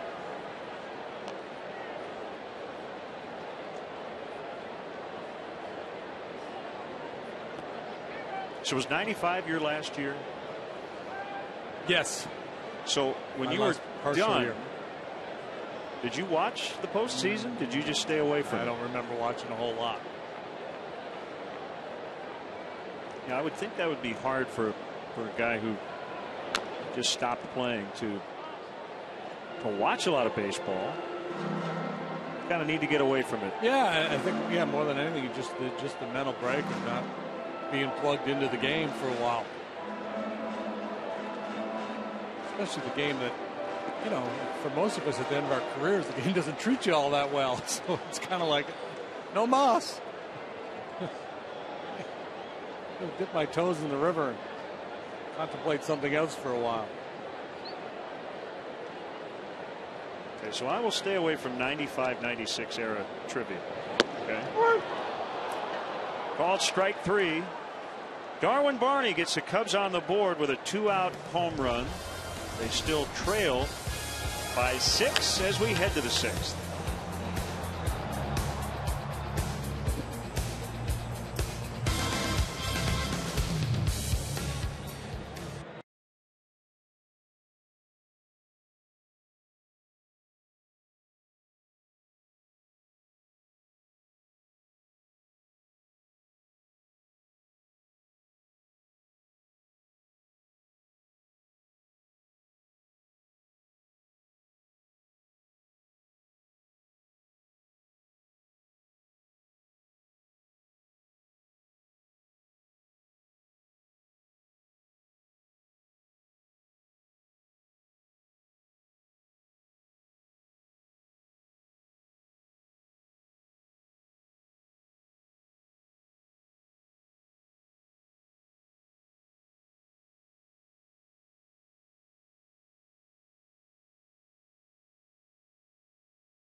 Seven to 1, the Rockies have the lead.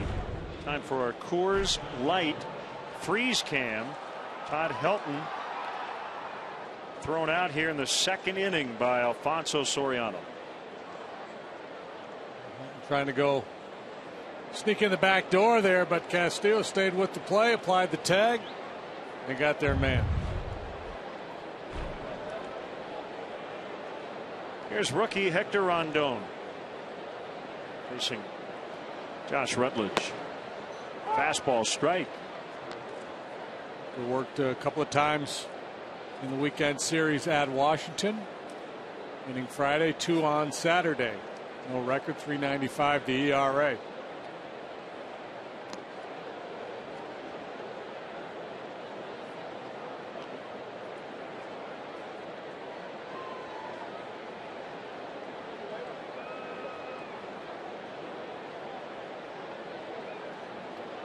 Is that cotton candy? A cotton candy pillow slash eating it.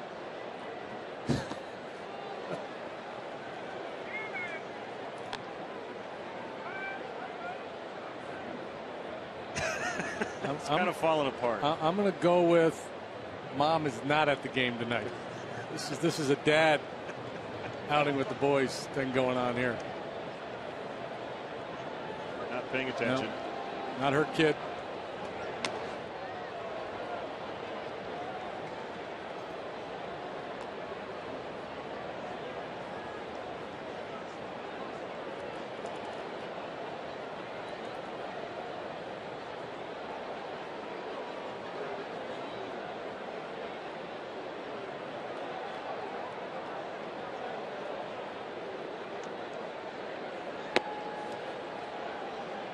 Two and two. I'm trying to think of the last time I actually had cotton candy, because watching those kids eat it, I know what it tastes like. Does it hurt your teeth just thinking about it? It's not my teeth that it hurts. It's the sugar high. As Rutledge takes a call, third strike, but I bet I haven't had cotton candy in at least 15 years. But isn't it funny how you just remember what it tastes like? Yeah. Oh, yeah. You should go down there and get some. We should send out for some. Now, it seems to me like that's something like Ron Popeil or somebody would sell, right? You can rest your head on it and you can eat it. It'd be like a great infomercial.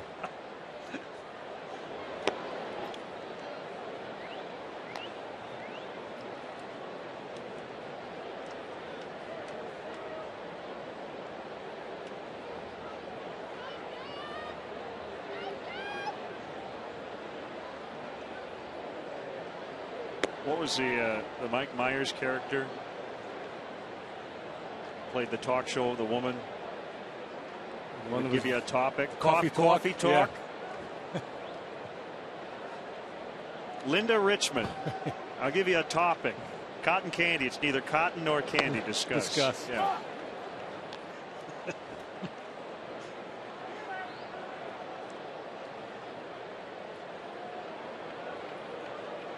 I want a pillow.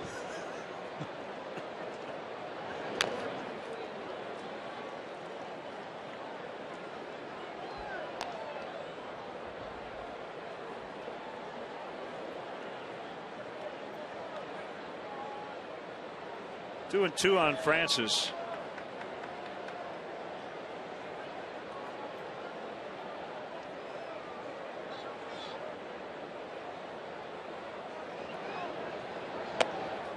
Anyone calls him Jeff Frank. He's Boomer. Yeah, nice. Yeah. Oh, my. Self-cleaning.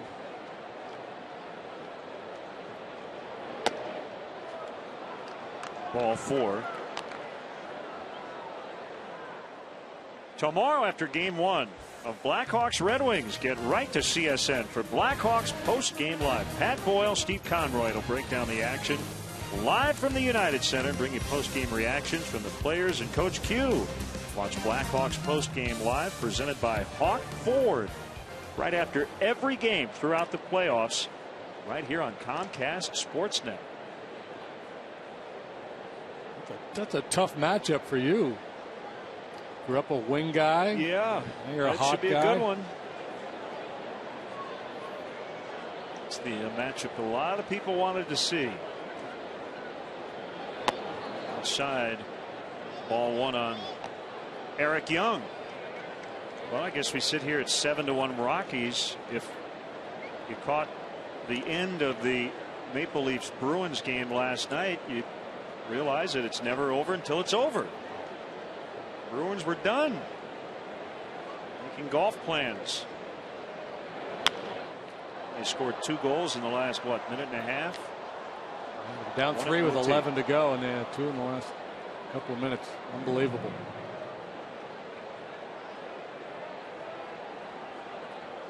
Speaking of matchups, a good one in the Bronx tonight. Mariners at Yankees. Felix Hernandez, CC Sabathia. They've never faced each other. Right now, the M's with a 3-1 lead over the Yankees. Who's leading off for those two teams? It would be Wade Boggs, Michael Saunders, and Brett Gardner. Got it.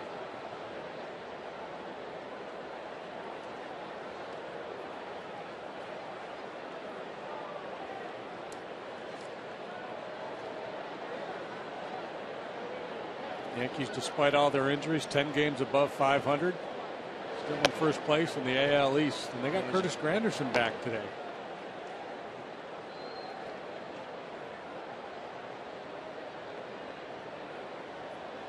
Brewers leading again at Pittsburgh 3-2 in the 8th.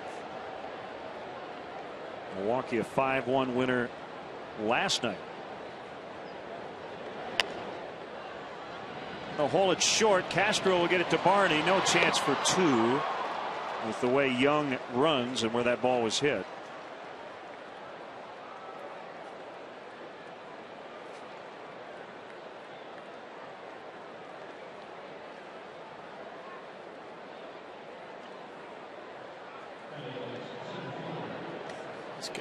Just getting after it. Just getting after it.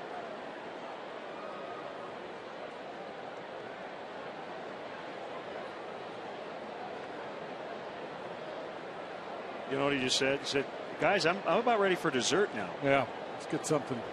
Get some ice cream to wash it down.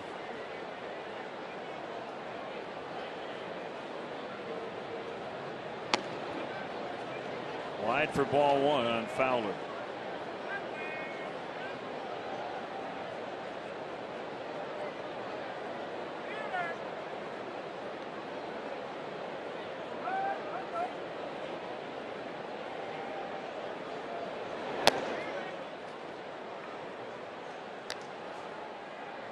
Michael Bowden up in the Cubs bullpen.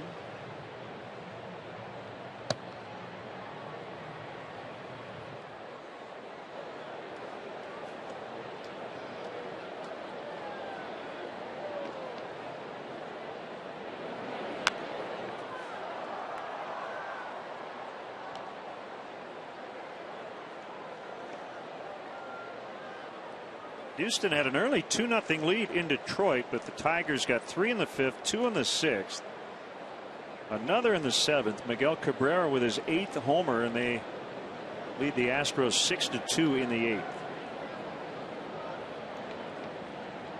8th. 2-1, swung on and missed. It's been a pretty lopsided series. Those two clubs got together in Houston not long ago. Tigers swept a 4-game set, a couple of really decisive blowout type wins.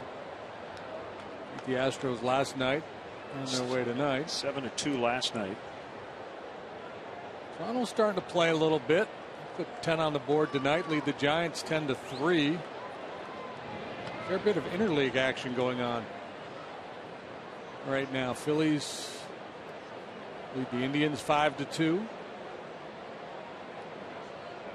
Padres just grabbed the lead, getting 2 in the 9th at Baltimore. It's 3-2. And those runs off Jim Johnson. Barney will throw to Rizzo to get Fowler. Will take us to the bottom of the 6th. It's the Rockies 7 and the Cubs 1.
Starlin Castro 1 for 2 with a double, leading off the Cubs 6th.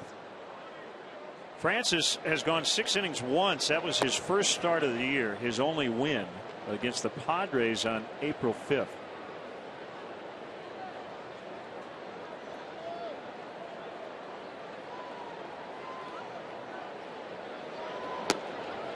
Two and 0.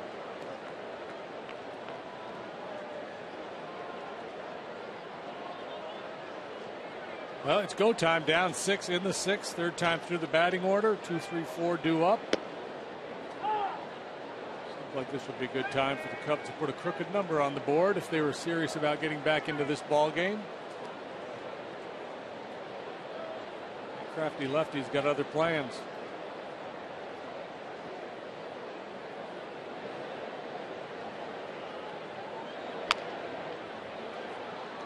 Arenado. Trouble with the grip, but he's got a very strong arm. He's shown it off a couple of times in this series. Get real-time info, including pitcher gas gauge stats and tweets of Cubs in-game live only at csnchicago.com. Brought to you by Comcast Business Class.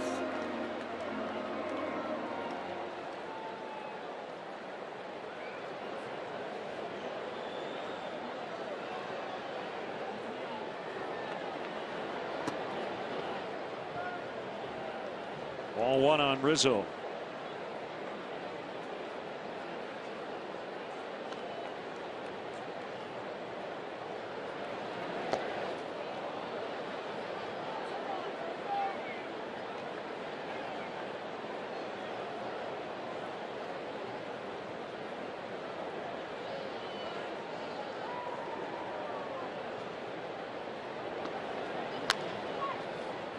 Over bouncer foul right to Dave McKay.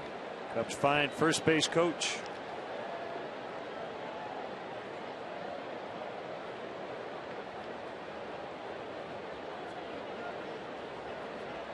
Young man's having a big night.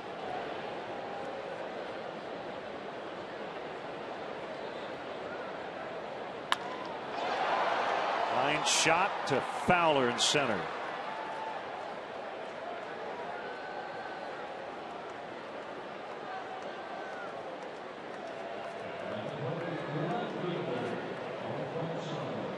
Two outs at Soriano.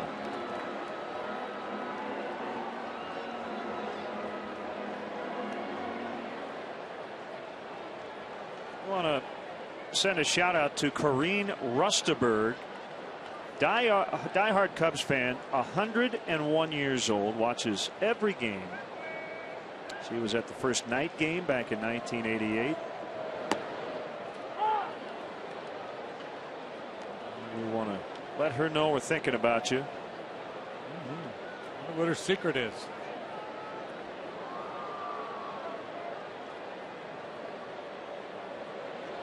Got a 64th anniversary wish to pass along to lifelong Cub fans Jim and Dorothy Toman of Naperville.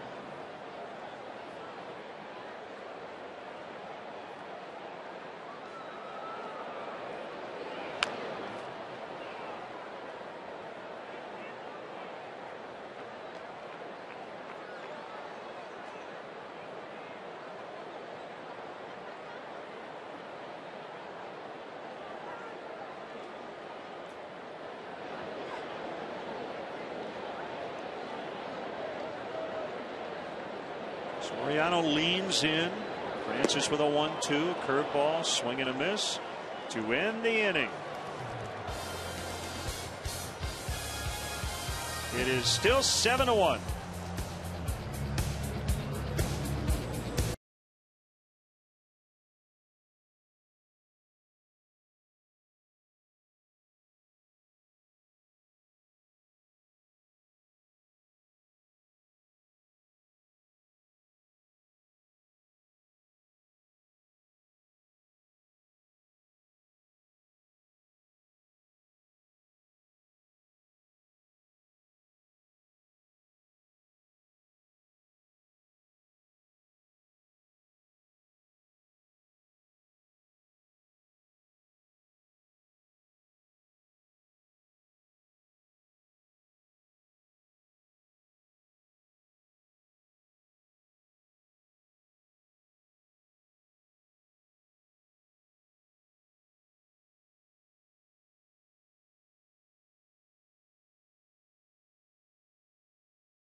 We're either in this together or we're not.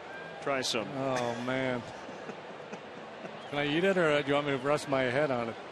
You got to eat it. All right. Be a kid.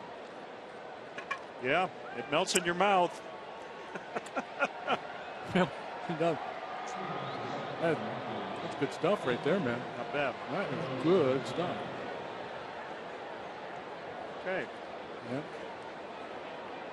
And if you need it as a headrest, good to go. It's even better when you don't have hair. Makes a nice projectile, too. You could mold this up into a pretty good little snowball. Take a shot at somebody in the press box. Michael Bowden against Carlos Gonzalez. The thing about cotton candy, you can't really eat it. It literally just melts in your mouth. Well, I think the texture is as much fun as the taste. Ingredients, you ready? What do you got? Sugar, artificial flavors, and artificial color. I'm a big fan of all What those. more do you need? They're all part of a balanced diet. You like carbs? They've got them. And Gonzalez is 4 for 4.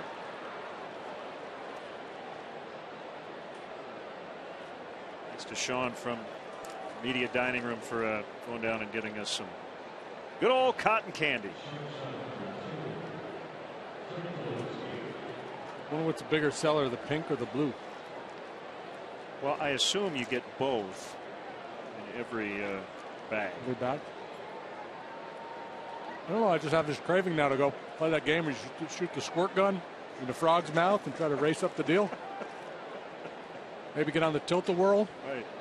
Spin around a few times and then just kind of let it all come back.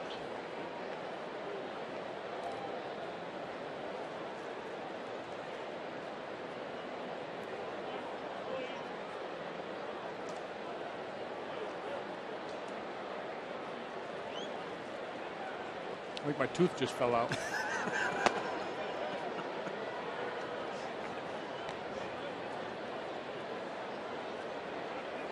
Two and 0 on Tulowitzki.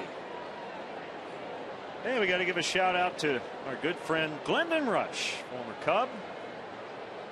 Speaking of crafty left-handers. Yeah. Finished his career with these Rockies in 2009.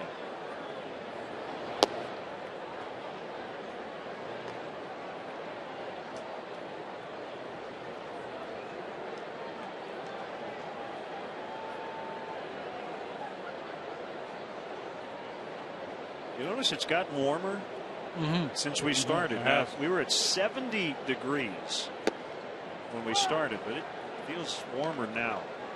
It has shifted. Yeah, a little wind and maybe a little humidity.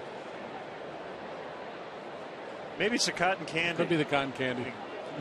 Hot flashes. Now, it seems to me like there should have been a ball player nicknamed Cotton Candy. You know? Yeah. That ball hit hard. It just takes off over Soriano. Gonzalez will make it to third. That is a long single for Tulowitzki. Yeah, it's hard to hit the ball that far on a line. This is a 1-iron here. It's just not in the air.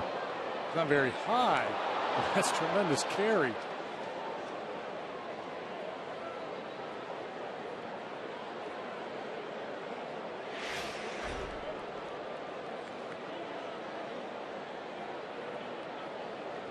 He's hanging out some line drives tonight.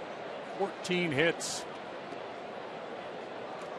And he'd be hard pressed to come up with a cheapie.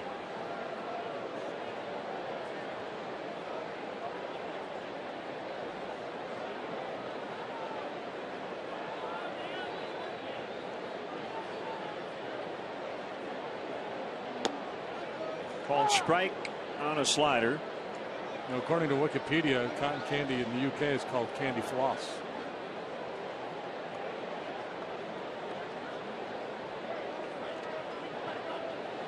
I could use some floss. Rosario late on 92. Seventh inning stretch tonight will be conducted by Keith Moreland and the radio guys. I guess four-part harmony. Pat Hughes, Judd Surratt, and Matt Bolts. Rosario went after a really high one, missed it, and that's the first out. I think that's what Dale refers to as predetermined swinging, premeditated swinging. I mean, he made up his mind. Michael started his windup that he was going to swing.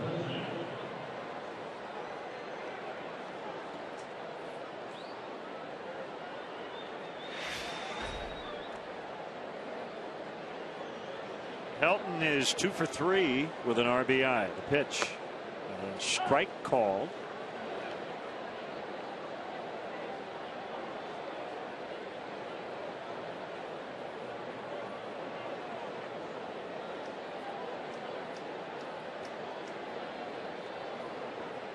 Rockies out hitting the Cubs 14-3. 0-2.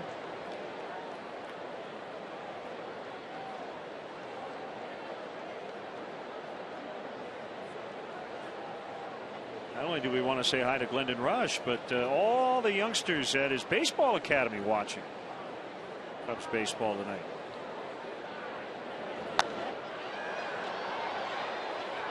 Dalton pops it up. This will be Darwin Barney for the second out. You can point out that you shouldn't swing at that high fastball. Nothing good's going to happen for you. Host your best customers and guests in a private suite at Wrigley Field. The Nuveen Investment Suites can accommodate anywhere from 15 to 55 guests and include food, all you can drink beverages, and parking. To book your premier experience at the ballpark, visit Cubs.com/suites or call 773-404-4200.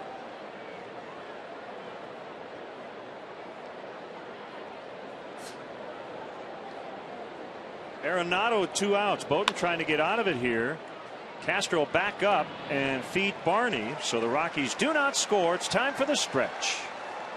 Tonight's guest conductor for Take Me Out to the Ball Game, former Cub and current WGN radio analyst Keith Moreland.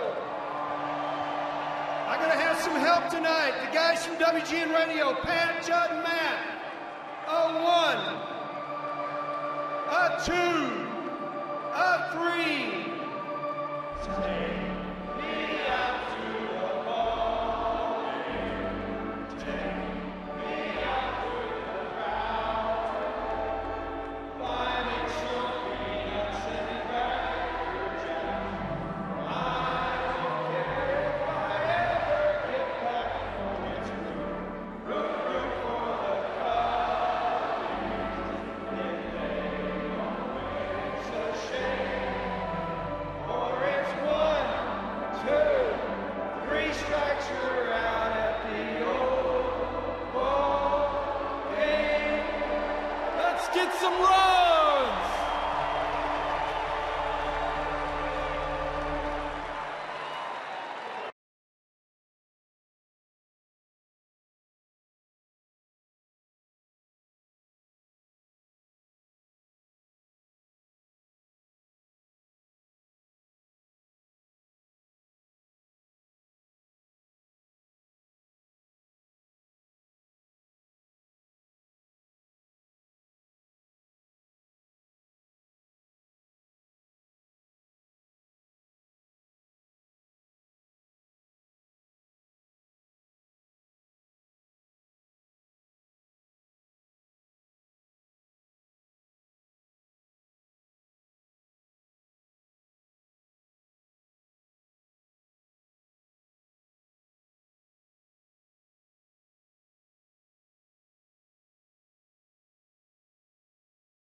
Right-hander Egmer Escalona is on.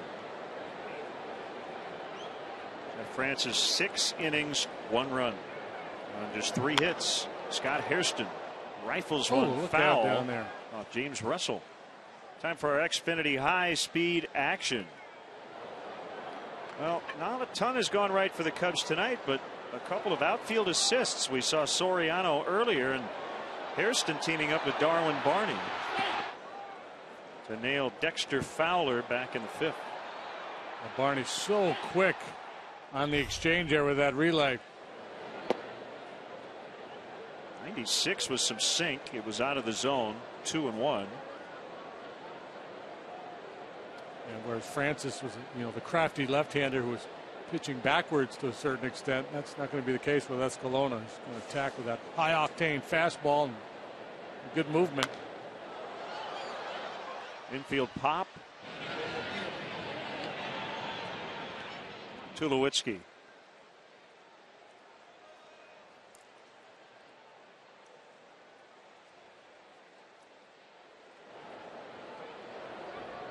One away, and it's Castillo.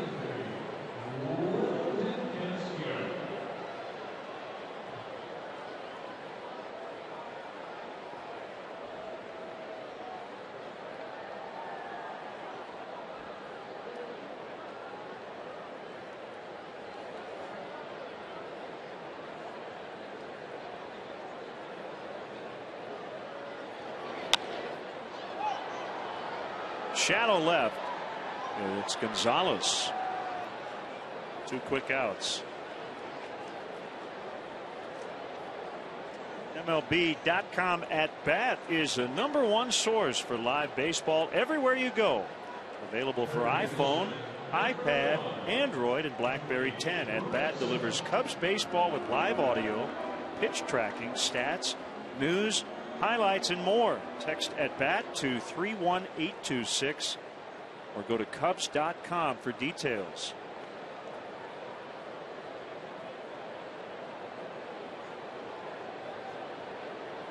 Ransom with 2 down. Cubs hits have been a single by Barney, a double by Castro, and then a home run by Darwin Barney. That's it.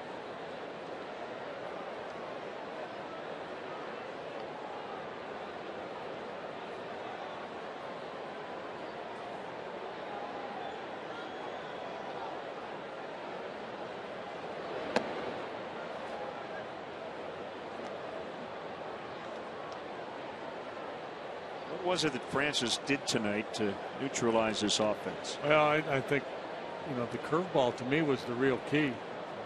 They had a hard time staying back on it, and he mixed in his fastball. Again, the fastball was more of the change of pace. To a certain extent, slow curveball at 67 to 69 miles an hour, straight change at about 83. And then when he felt like he had you slowed down, showed you a couple of those off-speed pitches, you throw a fastball in there, and he got a lot of late swings, a lot of pop-ups, and weak contact on the fastball, set up by the slow stuff. 2-out walk to Ransom. So now we're going with Nacho Cheese as eye black, at least temporarily. I think we didn't like that so much. I think there might have been some parental intervention there. Somebody might have just said, all right, this program's going to change here. The kid might have a future on the Food Network.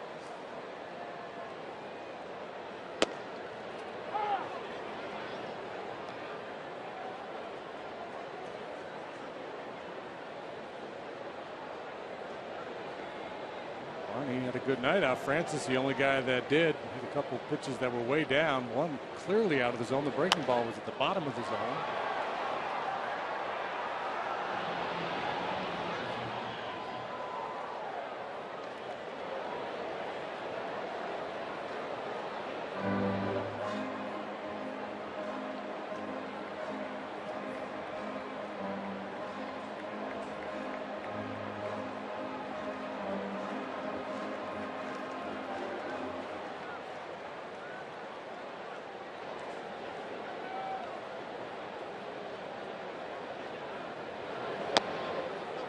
Swing and a miss. Strike 3, and the inning is over.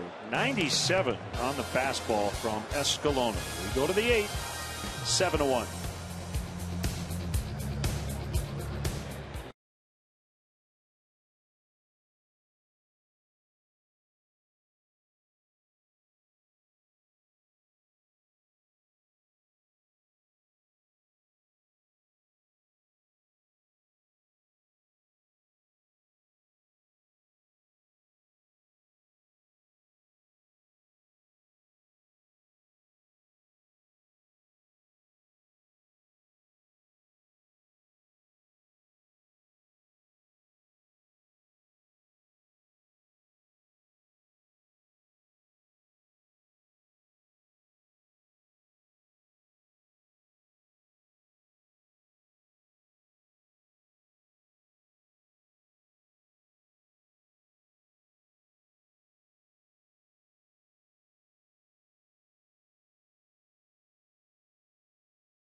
For Sportsnet Central, presented by GMC.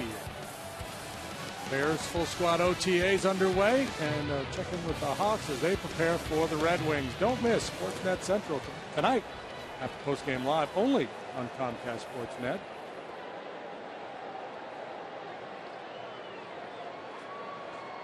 Bowden back out there. He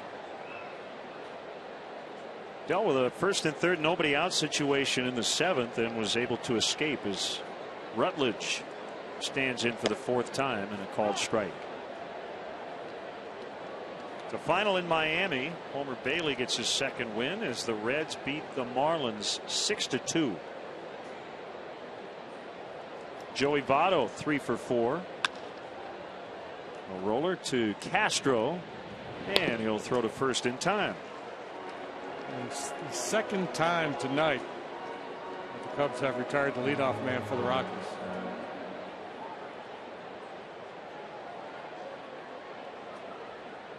I saw a note yesterday. So Joey Votto and Shin-Soo Choo had both been on base 79 times. The next closest in all of baseball was 65. Escalona takes the at bat 0 for 7 in his career with 5 punchouts. But a valiant effort.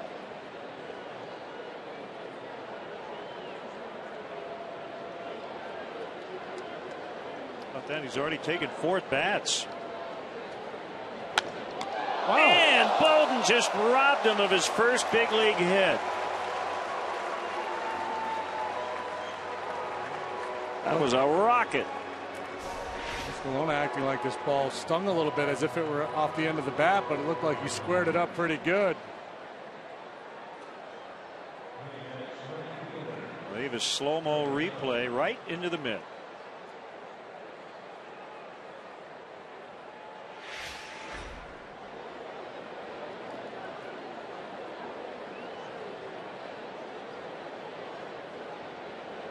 Yeah, I think there's going to be some ABs for the Rocky relievers. You know, last year they went into that program where they only let their starters throw 75 pitches. They've abandoned that, but I still think they're going to be very cautious for both a health perspective and strategically. I think they just believe that, you know, the guy gets up around 85 pitches, they're going to be looking to make a move. Not all the time. Always, I'm sure, has some freedom to manage the game the way he wants, but I think that's going to be the case with this club. We mentioned it last night. They've only had 2 starters throw 100 pitches, and both times exactly 100. Tonight, Francis only made 80 in his 6 innings, but he matched his season high in innings pitched.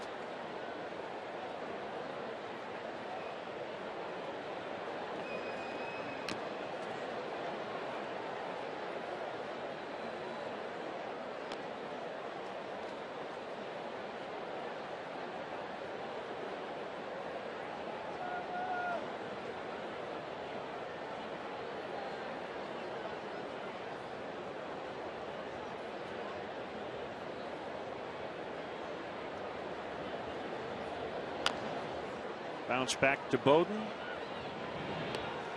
And the inning comes to an end. So 2 scoreless innings for Bowden. 3 scoreless innings for the Cubs bullpen, but they're down big. 7-1 lead.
All right, Cap, thanks. Ryan Sweeney pinch hitting for Bowden. Escalona deals a strike.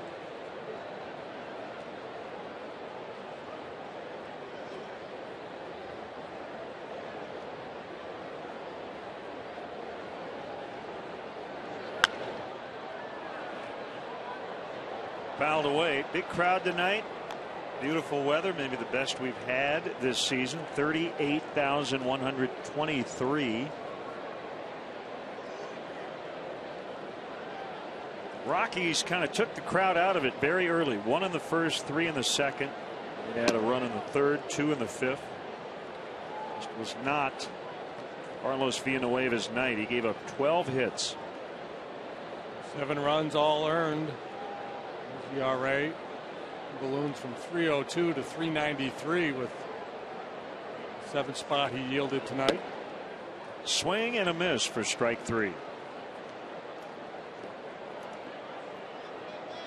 Cubs Authentics, the premier outlet for all MLB authenticated Cubs memorabilia. Game used baseballs, bases, jerseys, autographed bats, and photos. Cubs Authentics has the most exclusive Cubs memorabilia. So you can visit the Wrigley Field Concourse, the Cubs store across from Wrigley, or Cubs.com/authentics for all your Cubs memorabilia needs.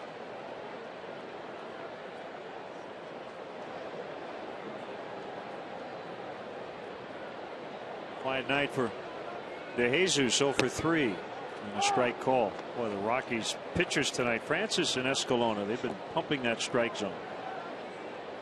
Quality strikes at that.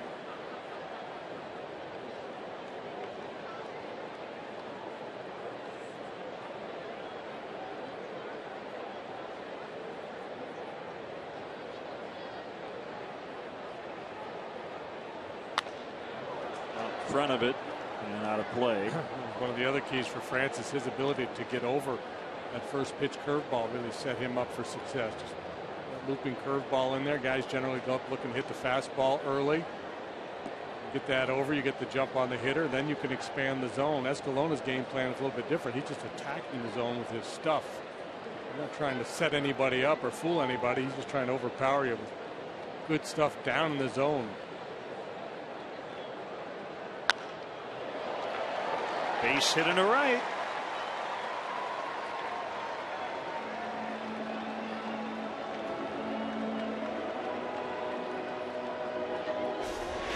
Pounding it in there with David DeJesus, he's going to get you.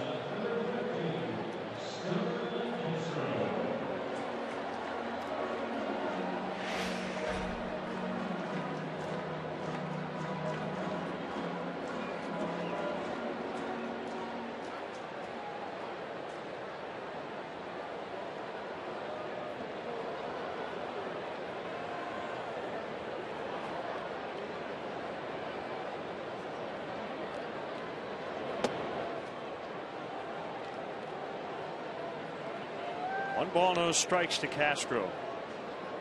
In that Milwaukee-Pittsburgh game, the Pirates tied that game in the 8th. It's 3-3 now. Gene Segura hit his 7th home run from Milwaukee. That kid has had an unbelievable year, and apparently the Brewers made a run at him trying to sign him to a long-term deal, and he turned it down.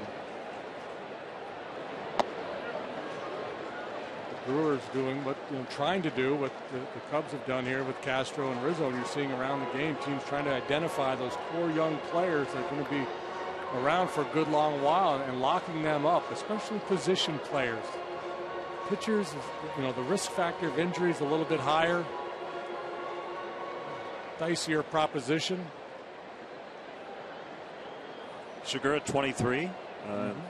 Castro and Rizzo hit .500 last week and was named the National League Player of the Week.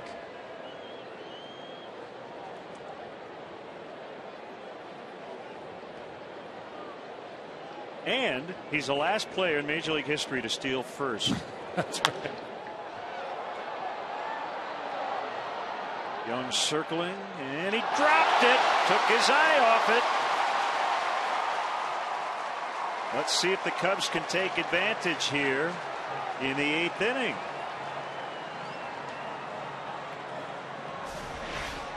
Ball slicing a little bit on Young, but clearly a ball he's got to be able to put away.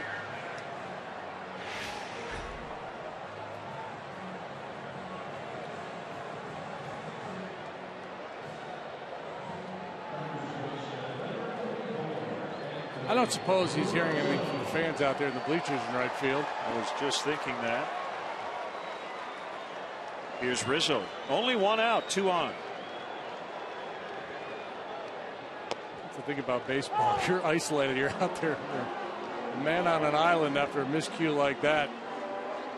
Well, football, if you fumble, you just run off the field. You kind of mingle amongst your teammates. Basketball, you turn the ball over. You run down to the other end of the court. Drop the ball in the outfield, you're going to hear it for a while. 0-2. Speaking of Player of the Week, congratulations to Jorge Soler, Cubs prospect. He was the Florida State League Player of the Week last week. 7 out of 15. That's a .467 average. 3 doubles, a triple, 2 home runs, drove in 4, scored 5 times. He's reached base in 10 consecutive ball games. Back to the pitcher. Escalona's throw gets into center. He got greedy. 7-2. Boy, once he dropped it, I figured he'd just get the out at first. And I'm sure if he had to do it all over again, that's exactly what he would have done. You know, I was watching his mannerisms when he struck out Barney in the last inning, and he kind of had a little showman in him. I'm just not sure he's got the great baseball instincts. That's a terrible throw. We talk a lot about PFP and the value pitcher's fielding practice you do in spring training. I mean, you can't make this throw. Ahead by 6 runs in the 8th. I mean, he's not even stepping towards his target. Complete brain cramp. Rockies have swung the bats really well here tonight, and Jeff Francis pitched really well, but they've been sloppy. A couple of bad base running decisions, and now the drop ball in right. Errant throw by Escalona. Jim Wright, former big league pitcher. Been with the Rocky organization a good while now. Was formerly the bullpen coach. Now he's pitching coach. Actually, Jim Wright finished his playing career in the Cubs minor league system. Retired after 1983 because of arm injuries. Yeah, when he was a kid, he was a big-time prospect. The Royals. All right. Still only 1 out, 1st and 3rd, and it's now 7-2, and Soriano takes a ball. Our AT&T Uverse multi-view. 1st and 3rd. 2 errors in the inning. Opening the door. Ground ball, diving stop. Arenado throws. Got him. Helton had to lean into foul ground, and the ball came by Soriano just before he got to the bag. A run scores at 7-3, but that is a whale of a play. Yeah, given what had preceded it, the clank in right field, the errant throw by Escalona, and now a bid for extra bases robbed by Arenado. Let's see if it pulls Helton off the base. That's what the Cubs are claiming. Soriano and Dave McKay down there first base arguing that Helton had left the bag, and boy, that's really close. And we might have a possible injury.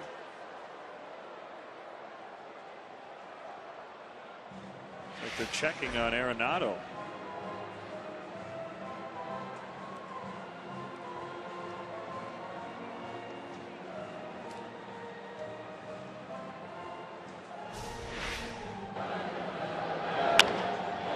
Would have made this game very interesting if that had gotten by him.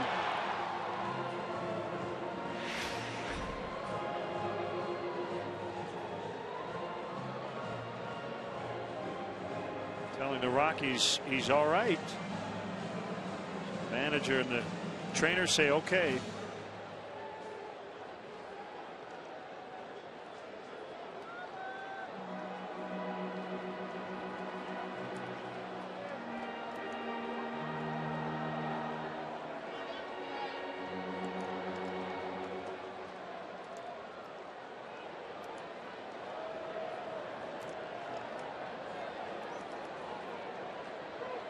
So Rizzo's at second. An RBI for Soriano, and ball one inside to Hairston.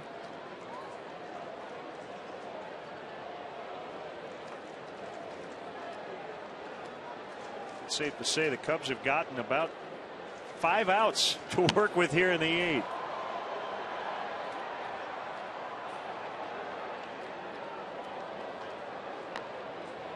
Right-hander Matt Belisle, yeah, he's been a good steady presence in their bullpen for a while now, formerly with the Reds.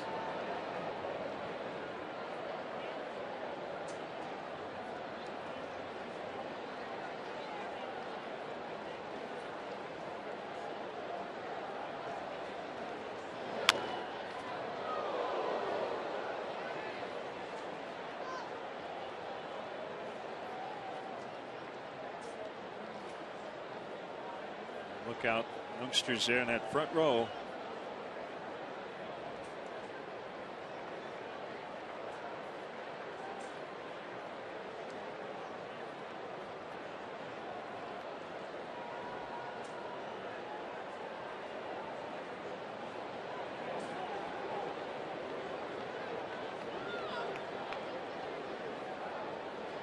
Scalona has his sign, and now he steps off.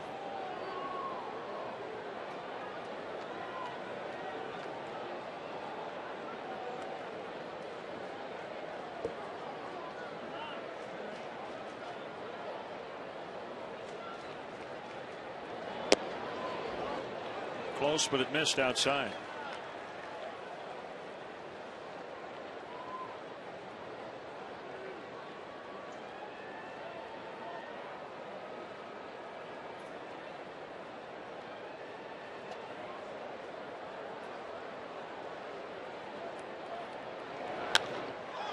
High fly to left. Gonzalez at the edge of the track, and the inning is over. 2 errors, 2 runs. But the defensive play of the night, Nolan Arenado. 7-3 Rockies.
Home or on the road, guided tours of legendary Wrigley Field are available.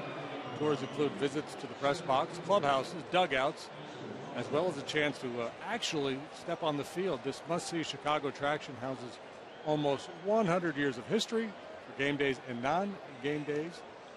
Book your tour. Visit Cubs.com/tours. Well, the bullpen has been good tonight, at least giving the Cubs a chance to get back into the game. And now it's Sean Camp's turn in the 9th. Pitch to Fowler is a strike. A couple times out, Sean's stuff has looked a little crisper. 2 2/3 scoreless innings in Washington over the weekend, 2 separate outings. Stuff just looked a little, fastball had a little more bite. That sinking action, slider was more consistent. But overall, it's been a bumpy ride. 20 hits, 5 walks, and 15 innings, leading to that 6.60 ERA. Going back to our earlier conversation, these 3 hitters, I guess, are due to make some outs because Fowler, Gonzalez, and Tulowitzki have combined for 7 hits. Now, Gonzalez has 4 of those hits, but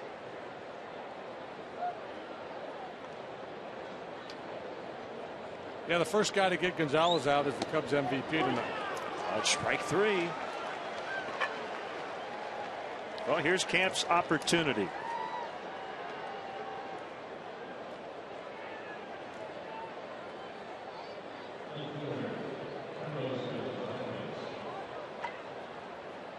Finals, Yankees 4, Mariners 3. Ooh, that must have been some little late comeback action in that one. They were down 3-0, but scored 1 in the 6th, 3 in the 7th.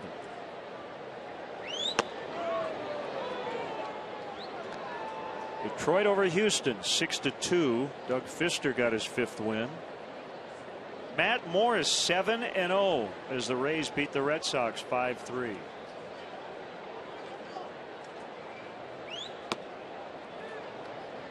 Joins Jordan Zimmerman of the Nationals in the 7-win club. Wait a minute. It's only 2. 2. That's right. Well, it's a club that's forming.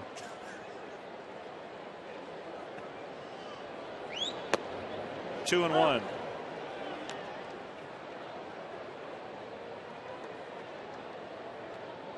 Pirates tied the Brewers with a run in the 8th. They've now gone to the 10th. They go to the bottom of the 10th, 3-3.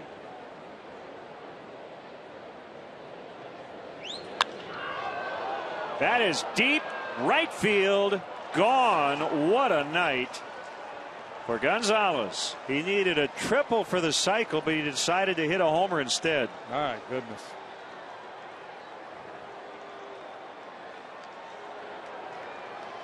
What an impressive show put on by Carlos Gonzalez tonight, swinging the bat. That's a let-up pitch, change up. Watch him stay back. Front foot gets down, but look at the hand stay back and then come through the zone. It's out away from him a little bit, but he is strong. Look at the torque, the twist of the hips.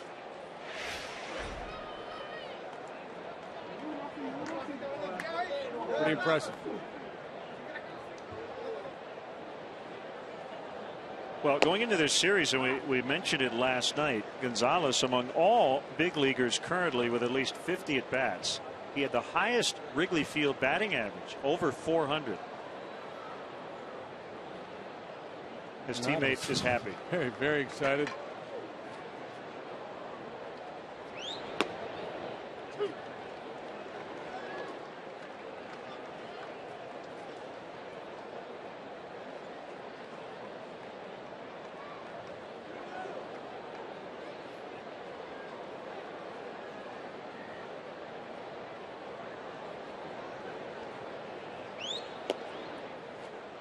Slider off the plate, 1-2.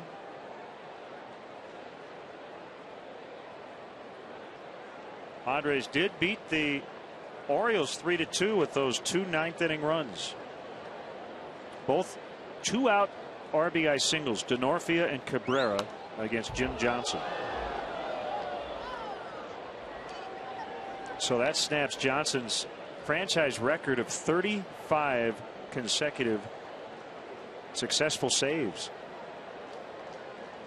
And how about this? Everth Cabrera's hit was the 60,000th in San Diego Padres history.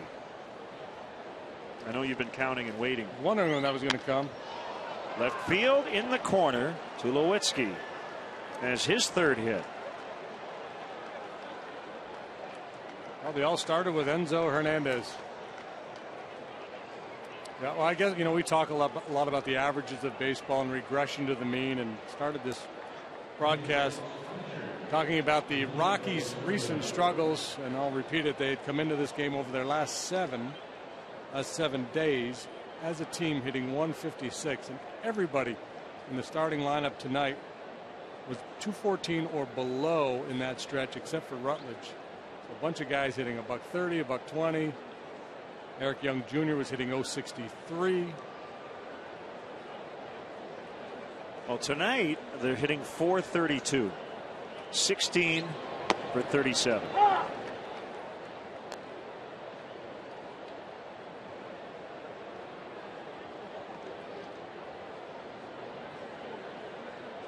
And again, not a flare or a blooper, a seeing eye hit amongst them.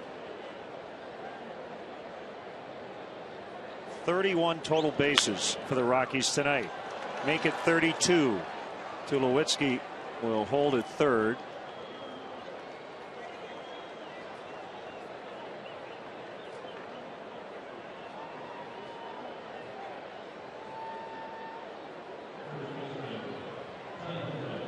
That was not a very aggressive run to third by Tulowitzki.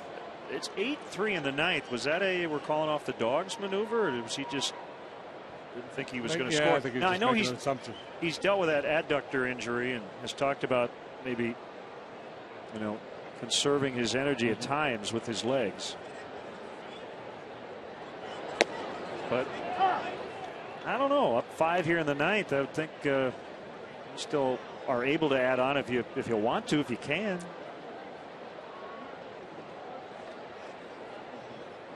I'll be just trying to get Helton an RBI.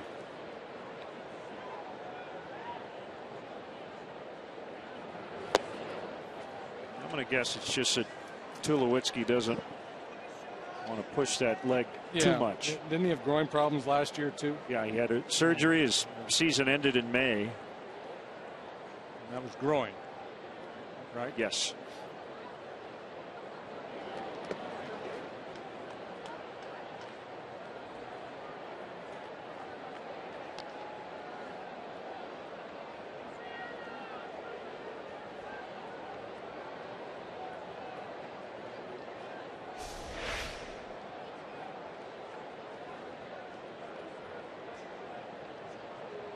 Well, he did have to hold up to make sure it got through. So at that point, he knew he wasn't going to score. The pitch fouled off.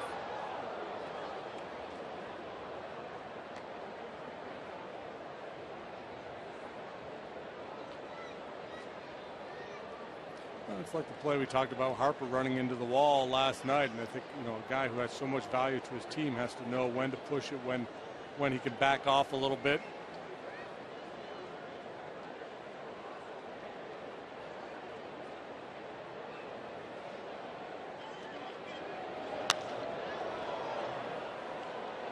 Tulowitzki now ready to tag. Soriano makes a catch. And the throw is late. It's a sac fly for Helton. He gets his second RBI tonight, and it's 9-3. So they get those 2 runs right back. Yeah, and just watching Tulowitzki come down the line there, he wasn't really selling out there either. It looks to me like he's got a little hitch in his giddy up there. Something's barking a little bit. Well, he had the adductor recently, and saw some quotes where he just said he's got to favor it a little bit to stay on the field.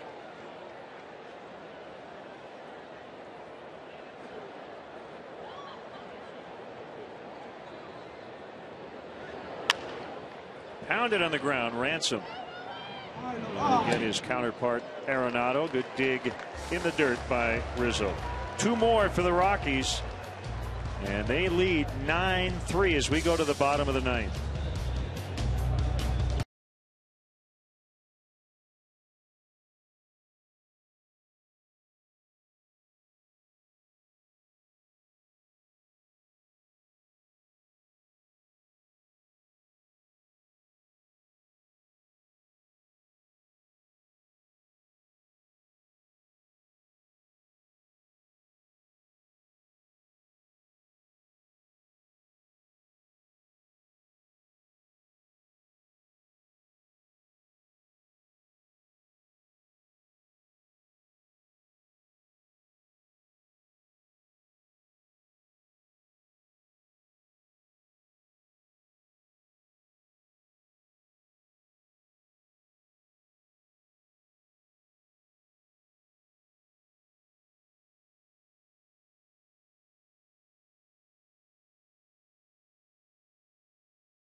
Player of the game.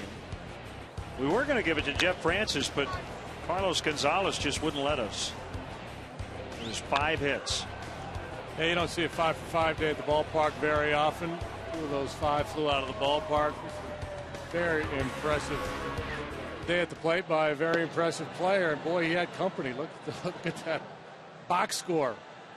Everybody in that lineup chipping in tonight for Walt Weiss's group.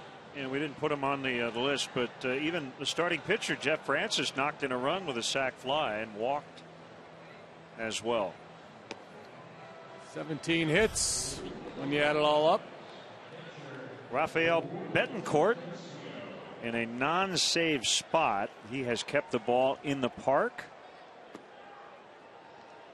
Sure has. And they have not been doing a lot of winning lately, so he has not been used that frequently. So an opportunity to get an inning here tonight in a lopsided affair.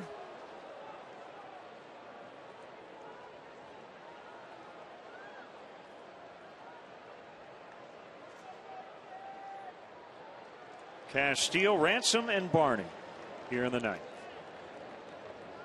I seem to recall Betancourt really deliberate between pitches.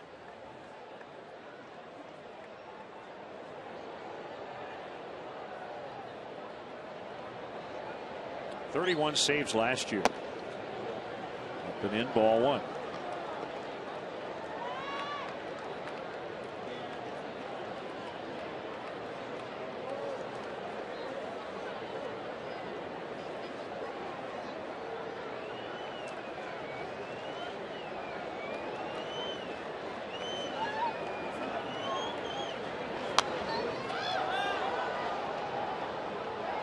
It is interesting. A lot of closers, when you think about Jonathan Papelbon,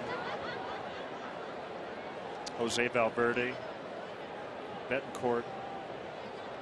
I guess the idea is you're generally pitching in really intense and tense moments.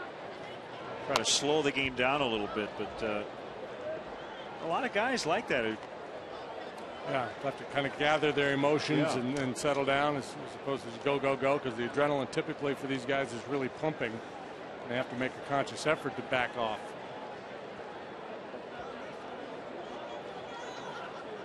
Well, I will say the way Kevin Gregg has been going about it is pretty impressive. He's not wasting any time at all, and it's really serving him well. Hit well out into deep left center. Gonzalez tracking off his glove. Fowler will pick it up. Castillo will have a double. Good start to the inning.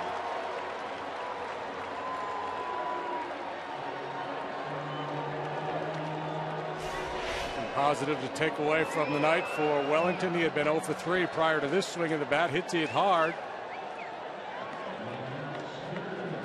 Right off the end of his glove. The only thing that hasn't gone his way.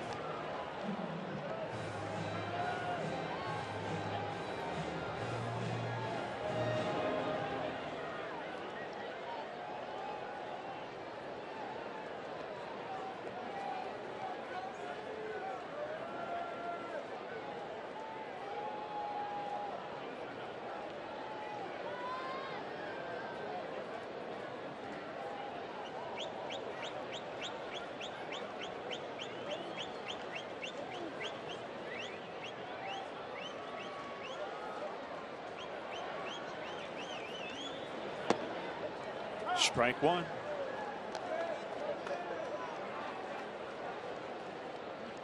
I tell you about the wind direction, but there isn't any such thing right now.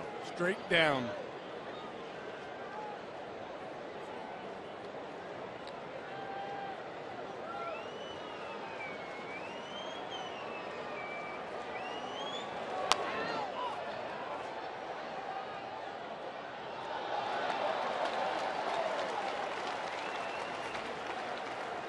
Rubber game, bar game, miraculous comeback. Headed our way tomorrow evening. Jeff Samardzija looking for his second win. And he's up against veteran right-hander John Garland. He's 3-3 with a .483. Jeff 1-5 An ERA of 3.70.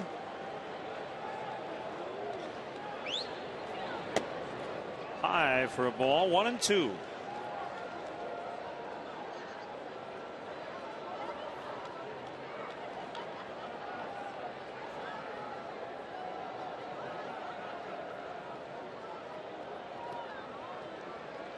So what are we talking about?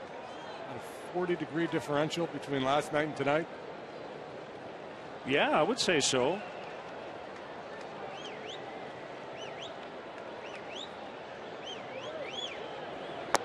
And on the last homestand, didn't we have an 81 one night? And then down to about 45 2 days later? Yeah, there was one real warm day there. It came and went.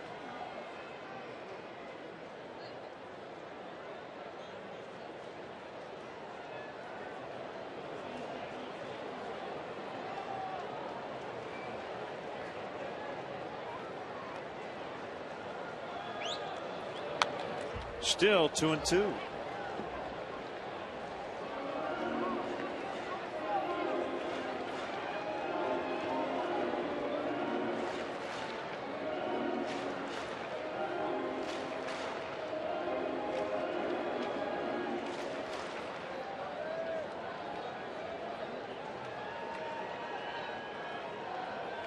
Blue Jays beat the Giants 10-6. R.A. Dickey over Barry Zito.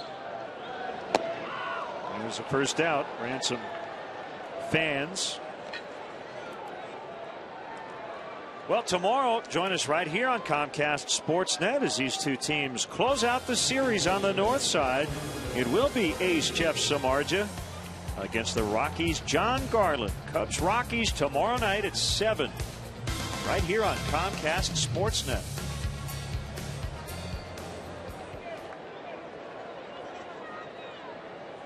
Barney. Jonathan Pettibone beat Scott Kazmir. Phillies 6, Indians 2, a final. Inside for a ball.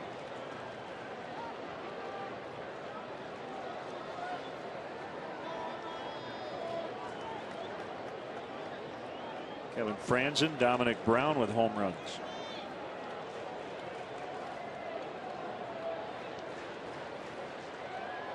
Ready for this? Phillies are 12-4. When?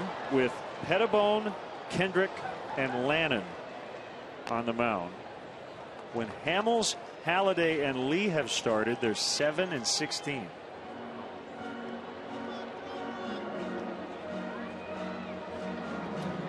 Go figure.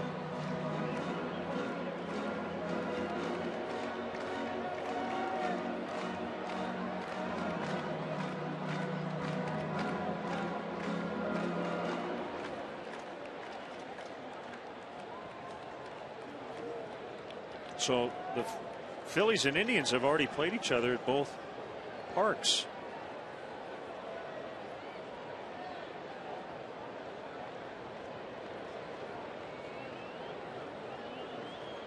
Pitch.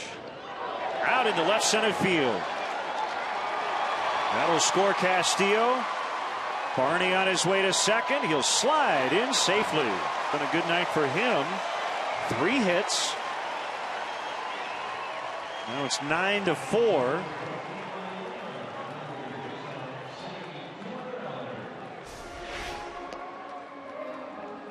Betancourt trying to go down and away with a fastball, and it runs back over the inner half. And Barney gets the hands in, the barrel out, and a very nice night.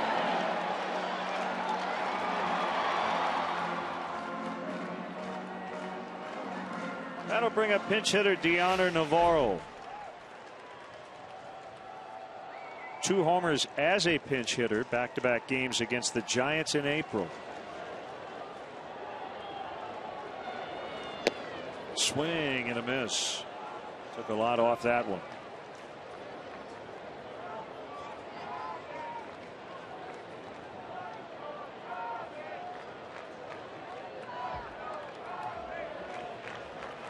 Darwin's second 3-hit game this year.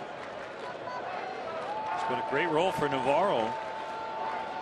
This pinch hitting spot.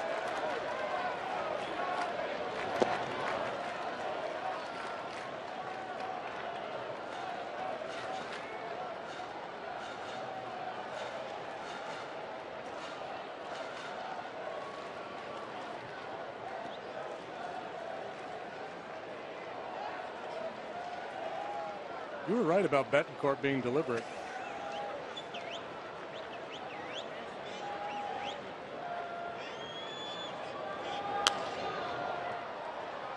Off of third with no play. 1 and 2.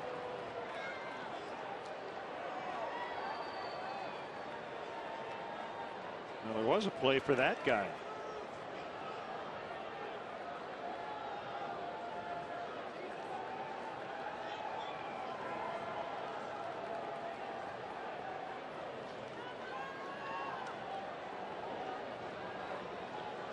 I don't know how much value there is for hitters to see a guy one night and then face him the next, but might be a little bit there. Navarro went around.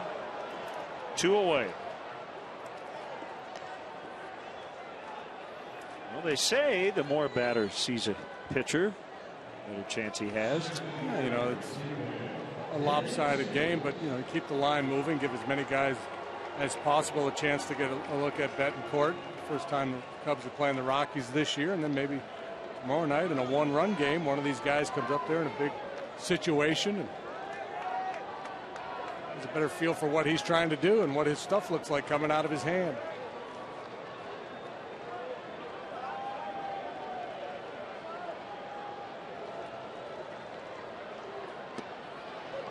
The challenge is for a manager, how do you use your closer when you're not having many save opportunities? Do you just give him as much rest as possible, or do you run him out there in a game like tonight, and then you might end up in a situation where 3 nights in a row you'd like to use him, but you don't want to use him that third time because you used him in this game. That is the fine line.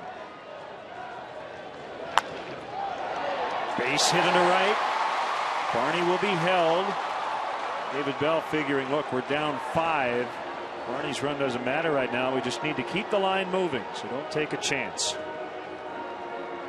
And that's why sometimes you see, getting back to the point about closer usage, you'll see managers start somebody else and then bring the closer in for just the last out of the game. And you think, man, this is really lame, just slowing the game down. But I kind of get it. I don't like it. The entertainment value part of the game is really suffers because of it.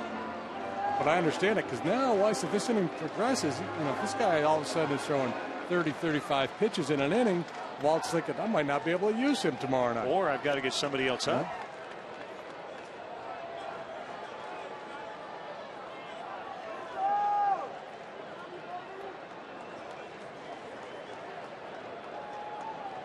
Speaking of ruining entertainment value, they're in a rain delay in Pittsburgh in the 11th. 3-3 Brewers and Pirates. Jesus will take second without a throw. Rockies not concerned. It's 4 games above 500. Brewers 4 below 500. Oh, you know what? It might not have been a rain delay. It just said delay on the scoreboard. Now it says top of the 11th. Never mind. Might be saying delay on the scoreboard when Betancourt is pitching.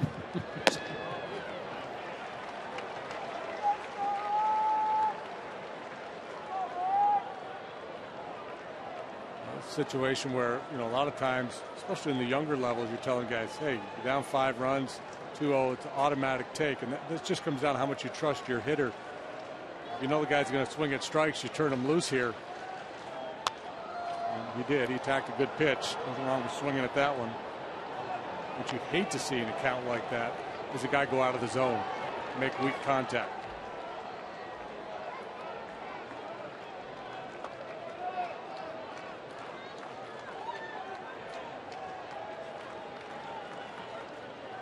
Two on, a run in. Cubs down 5. Last chance here in the bottom of the 9th.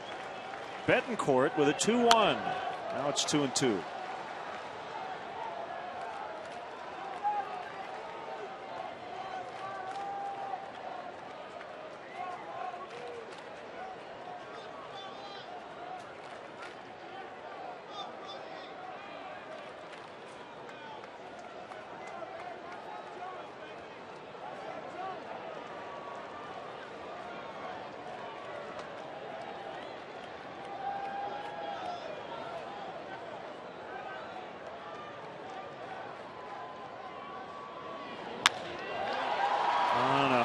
Tulowitzki will throw to Helton in time.